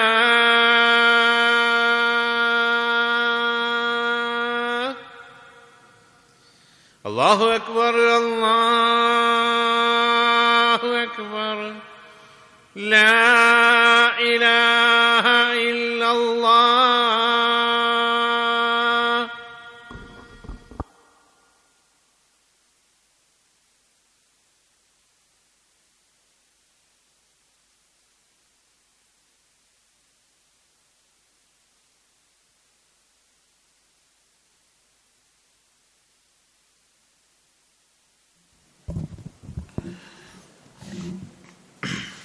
ഇബ്നുൽ ഖയ്യിം റഹിമഹുല്ലാ ഇതിന്റെ ആരംഭത്തിൽ ഖുർആൻ കൊണ്ടാണ് ഈ ലക്ഷ്യം പൂർത്തീകരിക്കാൻ, അഥവാ അള്ളാഹുവിലേക്ക് അടുക്കുക അല്ലെങ്കിൽ നേരായ മാർഗത്തിലാവുക എന്ന് സാധിക്കുകയുള്ളൂ, കാരണം അതിനാണ് ഖുർആൻ ഇറക്കിയിട്ടുള്ളത് എന്ന് പറഞ്ഞതിന് ശേഷം അതിൽ പറയുകയാണ്, വനഹ്നു ബിഔനില്ലാഹ്, അള്ളാഹുവിന്റെ സഹായം കൊണ്ട് നാം ഇതാ നുനബ്ബിഹു അലാ ഹാദാ ബിൽ കലാമി അലൽ ഫാത്തിഹത്തിൽ കിതാബ് ഉമ്മുൽ ഖുർആൻ, ഈ ഒരു വിഷയത്തെ നമ്മൾ ആരംഭിക്കുന്നത് അല്ലെങ്കിൽ ഓർമ്മപ്പെടുത്തിക്കൊണ്ട് സംസാരിക്കുന്നത്, ഈ കിതാബ് സംസാരിക്കുന്നത് ഫാത്തിഹത്തുൽ കിതാബ്, സൂറത്തുൽ ഫാത്തിഹ ഉമ്മുൽ ഖുർആൻ, ഖുർആനിന്റെ പ്രധാനപ്പെട്ടത് എന്നറിയുന്ന ഈ സൂറത്തിനെ പറ്റി സംസാരിച്ചുകൊണ്ടാണ്. വഅലാ ബഅദി മാ തളമ്മനത്ഹു ഹാദിഹി സൂറ മിൻ ഹാദിഹിൽ മതാലിബ്, ഈ ഒരു ലക്ഷ്യം, അള്ളാഹു എന്നുള്ള ലക്ഷ്യം അല്ലെങ്കിൽ എന്തിനാണോ സൃഷ്ടിക്കപ്പെട്ടത് അത് പൂർത്തീകരിക്കുന്നതിന് ഈ സൂറത്തുമായി ബന്ധപ്പെട്ട് കിടക്കുന്ന ചില കാര്യങ്ങളെ പറഞ്ഞുകൊണ്ടാണ് ഇത് തുടങ്ങുന്നത്. വമാ തളമ്മനത്ഹു മിൻ മനാസിലിസ് സായിരീൻ, അതുപോലെ തന്നെ മനാസിലിസ് സായിരീൻ എന്നുള്ള ഇമാം ഹറവിയുടെ കിതാബിൽ ബന്ധപ്പെട്ടും കൂട്ടിയിട്ടാണ് ഇതിന് ആ കിതാബല്ല, അതിന്റെ ഉദ്ദേശം മനാസിലിസ് സായിരീൻ എന്ന് പറഞ്ഞാൽ അള്ളാഹുലേക്ക് യാത്ര ചെയ്യുന്ന ആളുകൾ എത്തുന്ന സ്ഥാനങ്ങൾ. അപ്പോൾ ഖുർആനിലൂടെയാണ് നമുക്ക് ഇതൊക്കെ നേടിയെടുക്കാൻ സാധിക്കുക. അതിൽ സൂറത്തുൽ ഫാത്തിഹയെ പറഞ്ഞുകൊണ്ട് പിന്നീട് അതിന്റെ ഇടയിലുള്ള ഓരോ ഘട്ടങ്ങളെ പറയുകയാണെന്ന്. ഇതിവിടെ പറയാനുള്ള കാരണം എന്താണെന്ന് വെച്ച് കഴിഞ്ഞാൽ, ഈ കിതാബിന്റെ പേരെന്താ നമ്മൾ പറഞ്ഞത്? മദാരിജുസ് സാലിക്കീൻ ബൈന മനാസിൽ ഇയ്യാക നഅ്ബുദു വ ഇയ്യാക നസ്തഈൻ എന്നാണ് പറഞ്ഞത്. ഇവിടെ എന്താണെന്ന് വെച്ച് കഴിഞ്ഞാൽ, ഇയ്യാക നഅ്ബുദു വ ഇയ്യാക നസ്തഈൻ എന്നുള്ളതാണ് നമ്മുടെ ജീവിതത്തിന്റെ ലക്ഷ്യം എന്ന് പറഞ്ഞാൽ. ഇയ്യാക നഅ്ബുദു എന്ന് പറഞ്ഞാൽ അള്ളാഹുവിനെ മാത്രം ആരാധിക്കുക, ഇയ്യാക നസ്തഈൻ എന്ന് പറഞ്ഞാൽ അള്ളാഹുവിൽ എന്താവുക, മാത്രം പരമേൽപ്പിക്കുക എന്നുള്ളതാണ്. ഇയ്യാക നഅ്ബുദു ലില്ലാഹ് എന്നുള്ള പദത്തിന്റെ അർത്ഥമാണ്, ഇയ്യാക നസ്തഈൻ ബില്ലാഹ് എന്നുള്ള പദത്തിന്റെ അർത്ഥമാണ്. ഇത് പൂർത്തീകരിക്കലാണ് നമ്മുടെ ജീവിതത്തിന്റെ ഉദ്ദേശം. ഇതാണ് നമ്മൾ ഇവിടെ തെളിയിച്ചു കൊടുക്കേണ്ടത്. അപ്പൊ ഇതിന്റെ ഇടയിൽ ഒരു മനുഷ്യൻ എത്തിച്ചേരുന്ന സ്ഥാനങ്ങൾ, മഖാമുകൾ അല്ലെങ്കിൽ മഞ്ചിലത്തുകളാണ് എന്ത്? ഇതിൽ ചർച്ച ചെയ്യുന്നത്. അതുകൊണ്ടാണ് സൂറത്തുൽ ഫാത്തിഹ കൊണ്ട് ആരംഭിച്ചിട്ടുണ്ട് എന്ന് പറഞ്ഞിട്ടുള്ളത്. ഇൻഷാ അല്ലാഹ് അടുത്ത ഫസ്ലുകൾ വായിക്കുമ്പോൾ കൂടുതൽ വ്യക്തമായി മനസ്സിലാകും.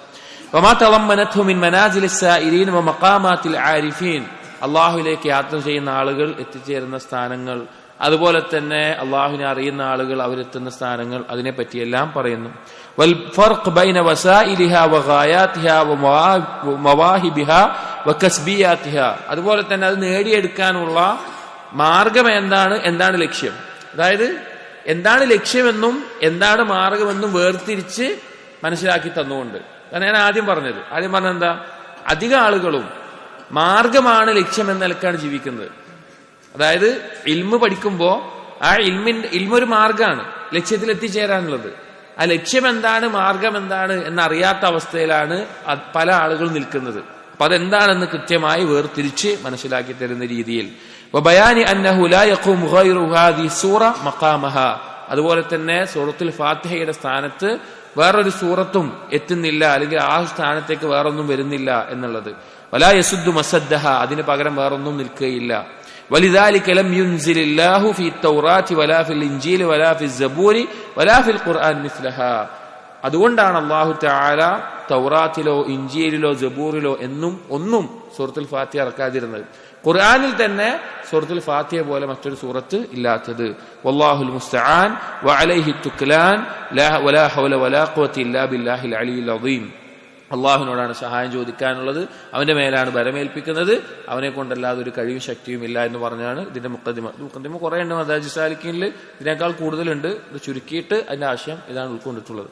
അപ്പൊ സൂറത്തുൽ ഫാത്തിഹയുടെ ആശയത്തെ പറഞ്ഞ്, അതിൽ ഇയ്യാക നഅ്ബുദു വ ഇയ്യാക നസ്തഈന്റെ ആശയത്തെ പറഞ്ഞ്, അതിന്റെ ഇടയിൽ ഒരു മനുഷ്യൻ എത്തിച്ചേരുന്ന വ്യത്യസ്ത സ്ഥാനങ്ങളാണ് ഈ കിതാബിൽ പരാമർശിക്കുന്നത്. ഇപ്പൊ മദാരിജ് സാലിക്ക് നമ്മൾ എടുത്തു നോക്കിക്കഴിഞ്ഞാൽ അതിൽ ഓരോ മനസ്സിലാകും. ഉദാഹരണം പറഞ്ഞു കഴിഞ്ഞാൽ സ്വബറിന്റെ മക്കാമ്. അപ്പൊ നമ്മുടെ ഈ യാത്രയിൽ, നമ്മുടെ അള്ളാഹുവിൽ നിന്നുള്ള അള്ളാഹുലേക്കുള്ള യാത്രയിൽ പല സന്ദർഭത്തിൽ എന്ത് കാണിക്കേണ്ടി വരും? സ്വബറിന്റെ മക്കാമ് കാണിക്കേണ്ടി വരും. അതിൽ ഓരോ ആളുകൾ ഏതവസ്ഥയിലെത്തും എന്നുള്ളത് അതിൽ ചർച്ച ചെയ്യുന്നുണ്ട്. എങ്ങനെയാണ് കാണിക്കേണ്ടത്? അല്ലെങ്കിൽ ശുക്രിന്റെ അവസ്ഥ നമുക്കുണ്ടാവും. നമ്മൾ ശുക്ർ കാണിക്കേണ്ട സന്ദർഭം ഉണ്ടാവും, അതെങ്ങനെയായിരിക്കണം? ദിള കാണിക്കേണ്ടതുണ്ടാകും. അതുപോലെ തന്നെ സ്വന്തത്തെ വിചാരണ ചെയ്യേണ്ട മുഹാസബത്ത് ഉണ്ടാവും. തൗബ ഉണ്ടാകും. തൗബ വിശാലമായി ഇതിൽ പറയുന്നുണ്ട്. എങ്ങനെയാണ് തൗബ, അല്ലെങ്കിൽ എന്താണ് അതുകൊണ്ട് ഉദ്ദേശിക്കുന്നത്? അങ്ങനെ ഓരോ മഖാമുകളും അതെങ്ങനെയായിരിക്കണം ഉണ്ടാകേണ്ടത് എന്നാണ് ഇതിൽ പറയുന്നത്. അതായത് നമ്മുടെ ജീവിതത്തിലെ ഓരോ നിമിഷത്തിൽ ഇത് ഏതെങ്കിലും മഖാമിൽ നമ്മൾ ഉണ്ടാകും. ഒന്നുകിൽ നമുക്കൊരു അനുഗ്രഹം ലഭിച്ച അവസ്ഥയിലാണ് ശുക്രന്റെ മഖാമിൽ നമ്മളുള്ളത്, അതെങ്ങനെയായിരിക്കണം? അത് പാപം ചെയ്തു കഴിഞ്ഞാൽ തൗബയുടെ മഖാമിൽ നമ്മൾ നിൽക്കേണ്ടത്, അതെങ്ങനെയായിരിക്കണം? സബർ എങ്ങനെയായിരിക്കണം? റിള എങ്ങനെയായിരിക്കണം? അങ്ങനെ തുടങ്ങി 40 ചില്ലാനം മഖാമുകളാണ് ഈ ഒരു ഇക്സീർ എന്നുള്ള ഗ്രന്ഥത്തിൽ പരാമർശിച്ചിട്ടുള്ളത്. ഇൻഷാ അല്ലാഹ് അല്ലാഹു സുബ്ഹാനഹു വ തആല ഇത് മുഴുവനായി വായിക്കാനും എടുക്കാനും ഒക്കെ നമുക്ക് തൗഫീഖ് നൽകട്ടെ. അപ്പോൾ ഇത് പഠിക്കാൻ ശ്രമിക്കുക. ഇതിന്റെ PDF ലഭ്യമാണ്. അപ്പൊ അത് വായിച്ചു നോക്കിക്കൊണ്ട് PDF അല്ലെങ്കിൽ കിതാബായി പ്രിന്റ് എടുക്കുകയോ ചെയ്താൽ ഒരു ഗുണം, കൂടുതൽ പഠിക്കാൻ താല്പര്യമുള്ള ആളുകൾക്ക്, പുരുഷന്മാരോ സ്ത്രീകളാവട്ടെ, വളരെ ഉപകാരപ്രദമായിട്ടുള്ള, നമുക്ക് മരണം വരെ ഉപകാരം ലഭിക്കുന്ന പല ചിന്താർഹമായിട്ടുള്ള കാര്യം ഉണ്ടാവും. ഇത് ഖുർആനിലും ഹദീസിലൊക്കെ ഉള്ളതായിരിക്കും. പക്ഷെ മനസ്സിലാക്കാൻ മാത്രമുള്ള ഫഹം എന്തുണ്ടാവില്ല, നമുക്കുണ്ടാവില്ല. ഇത് മനസ്സിലാക്കിയെടുക്കാൻ ഒരു ബുദ്ധിയാണല്ലോ, അത് നമുക്കുണ്ടാവില്ല. അതാ പണ്ഡിതന്മാർ മനസ്സിലാക്കി നല്ല വാക്കുകളിലൂടെ നമുക്ക് പറഞ്ഞു തന്നിട്ടുണ്ടാവും. അപ്പോ ഈ ഒരു മക്കാമ് നമ്മുടെ ജീവിതത്തിൽ വരുമ്പോ ഞാൻ ഇന്നതാണ് ചെയ്യേണ്ടത് പല ആൾക്കും അറിയില്ല. അപ്പൊ ദീനിലെങ്ങനെ കേൾക്കും, നിങ്ങൾ ക്ഷമിക്കുന്ന ആളുകളാവണം, നിങ്ങൾ അള്ളാഹുവിന് നന്ദി കാണിക്കണം എന്നൊക്കെ പറയും. വലിയൊരു മുസീബത്ത് കാണിച്ചാൽ അവനായിരിക്കും ഒട്ടും ക്ഷമല്ലാത്ത ആളായി ഉണ്ടാവുക. കാരണം അവർക്ക് എന്തറിയില്ല, ഞാൻ എന്താ അവിടെ ചെയ്യേണ്ടതെന്ന് അറിയില്ല. എങ്ങനെയാണ് ഈ സ്വബർ ഞാൻ കാണിക്കേണ്ടത്, ആ മക്കാമ് ഞാൻ എങ്ങനെയാണ് ചെയ്യേണ്ടത്, ശുക്ർ കാണിക്കേണ്ട ഒരു അവസ്ഥ ഉണ്ടാവും. അപ്പൊ എങ്ങനെയാണ് ഞാനത് ചെയ്യേണ്ടത് എന്നവനറിയില്ല. അതാണ് ഇതിൽ അതിന്റെ ഒരു പ്രാക്ടിക്കൽ ആയിട്ടുള്ള, നമുക്ക് എങ്ങനെയാണിത് തെളിയിച്ച് കൊടുക്കേണ്ടത്. അല്ലെങ്കിൽ തൗബ ചെയ്യണം. തൗബ ചെയ്യാൻ എന്താ, ഞാൻ അള്ളാഹുവിനോട് ഞാൻ തൗബ ചെയ്തിരിക്കുന്നു പറഞ്ഞു കഴിഞ്ഞു. ഇതല്ലാതെ തൗബ എങ്ങനെ ചെയ്യാൻ ആർക്കെങ്കിലും അറിയോ? ഇല്ല. എങ്ങനെ ആയിരിക്കണം തൗബ? തൗബ നമുക്ക് അറിയുന്നത് എന്താ, അതിന്റെ ബാഹ്യമായിട്ടുള്ളത് ഇങ്ങനെ തൗബ ചെയ്യണം. അത് ചെയ്താൽ ശരിയാണ്, തെറ്റാണ് എന്നല്ല. പക്ഷെ അത് എങ്ങനെ ആയിരിക്കണം, അതിന്റെ ആ ഒരു മക്കാമിൽ എങ്ങനെയാണ് ആ കാര്യത്തിൽ നമ്മൾ ചെയ്യേണ്ടത്, അത് ഈ കിതാബിൽ നമുക്ക് മനസ്സിലാകുന്ന രീതിയിൽ ഇബ്നുൽ ഖയ്യിം റഹിമഹുല്ലാ പറഞ്ഞു തരുന്നുണ്ട്. അതുകൊണ്ട് തന്നെ നമ്മൾ പഠിക്കുക. ഇതോടൊപ്പം ഇത് നമ്മുടെ സ്വന്തത്തെ നന്നാക്കാനും, നമ്മൾ പഠിക്കുന്ന മറ്റുള്ള ഇൽമുകളല്ലോ, മഖാസിദായിട്ടുള്ള അഖീദയും ഫിഖ്ഹും ഒക്കെ ഉണ്ടല്ലോ, അതുകൊണ്ട് എത്തിച്ചേരേണ്ട ഇത് വഴി ഇത് കാണിച്ചു തരുന്നു എന്ന് മാത്രം. അപ്പോൾ അഖീദ പഠിക്കണം, അത് കിതാബുകൾ പഠിക്കണം, അതുപോലെ തന്നെ ഫിഖ്ഹിന്റെ കിതാബുകൾ, നിസ്കാരം ബാഹ്യമായിട്ട് നന്നാക്കണം. അത് രണ്ടും ചെയ്യുന്നത് എന്തിനാണ് എന്നുള്ള ഓർമ്മപ്പെടുത്തുന്ന, അതിലേക്ക് എങ്ങനെ എത്തണം എന്ന് വഴി കാണിക്കാനുള്ള ഒരു മാർഗമാണ് ഇതുപോലെയുള്ള കിതാബുകൾ. അപ്പോ ആ രീതിയിൽ നമ്മൾ ഈ കാര്യത്തെ പഠിക്കുക. തീർച്ച ഇൻഷാ അള്ളാഹ് നല്ല രീതിയിൽ ഈ കിതാബ് ഒരുപാട് ഉപകാരം ഉണ്ടാകുന്നതാണ്. നല്ല രീതിയിൽ നമ്മൾ ഉദ്ദേശിച്ച നമ്മുടെ നിയത്ത് നല്ലതാണെങ്കിൽ അള്ളാഹു വലിയൊരു തുറവി ചിലപ്പോൾ നമ്മുടെ ജീവിതത്തിൽ നമ്മുടെ ഖൽബിന് നൽകുന്ന ഒരു കിതാബായിട്ട് ഇത് നമുക്ക് ഉപകാരപ്പെടും. അതുകൊണ്ട് ആ രീതിയിൽ അതിനെ നിയത്ത് വെച്ച് അതിനെ ആ ഒരു ആഗ്രഹത്തോടു കൂടി ഇതിനെ കണ്ടെത്തുക. ഈ ഒരു ലക്ഷ്യം നമ്മൾ അള്ളാഹുവിലേക്ക് അടുക്കണം, മറ്റെന്തിനേക്കാളും അള്ളാഹുവിനെ ഇഷ്ടപ്പെടണം, ആ അള്ളാഹുവിന്റെ ഇഷ്ടം തെളിയിക്കാൻ നബി സല്ലല്ലാഹു അലൈഹി വസല്ലം സുന്നത്ത് പിൻപറ്റണം, ആ സുന്നത്ത് എങ്ങനെയാണ് പിൻപറ്റുന്നത് എന്നത് സ്വഹാബികളുടെ മാർഗത്തിലൂടെ അറിയണം എന്നൊക്കെ ആഗ്രഹമുണ്ടാക്കുകയും അതിൽ തുടർന്നു പോകാൻ പ്രചോദനമേകുന്ന ഒരു കിതാബാണ്. അള്ളാഹു തൗഫീഖ് നൽകട്ടെ. സുബ്ഹാനക്കല്ലാഹുമ്മ വബിഹംദിക് അഷ്ഹദു അല്ലാ ഇലാഹ ഇല്ലാ അൻത അസ്തഗ്ഫിറുക വഅതൂബു ഇലൈക് വസല്ലല്ലാഹു അലാ നബീന മുഹമ്മദിൻ വഅലാ ആലിഹി വസ്ഹബിഹി അജ്മഈൻ. അൽഹംദുലില്ലാഹി റബ്ബിൽ ആലമീൻ.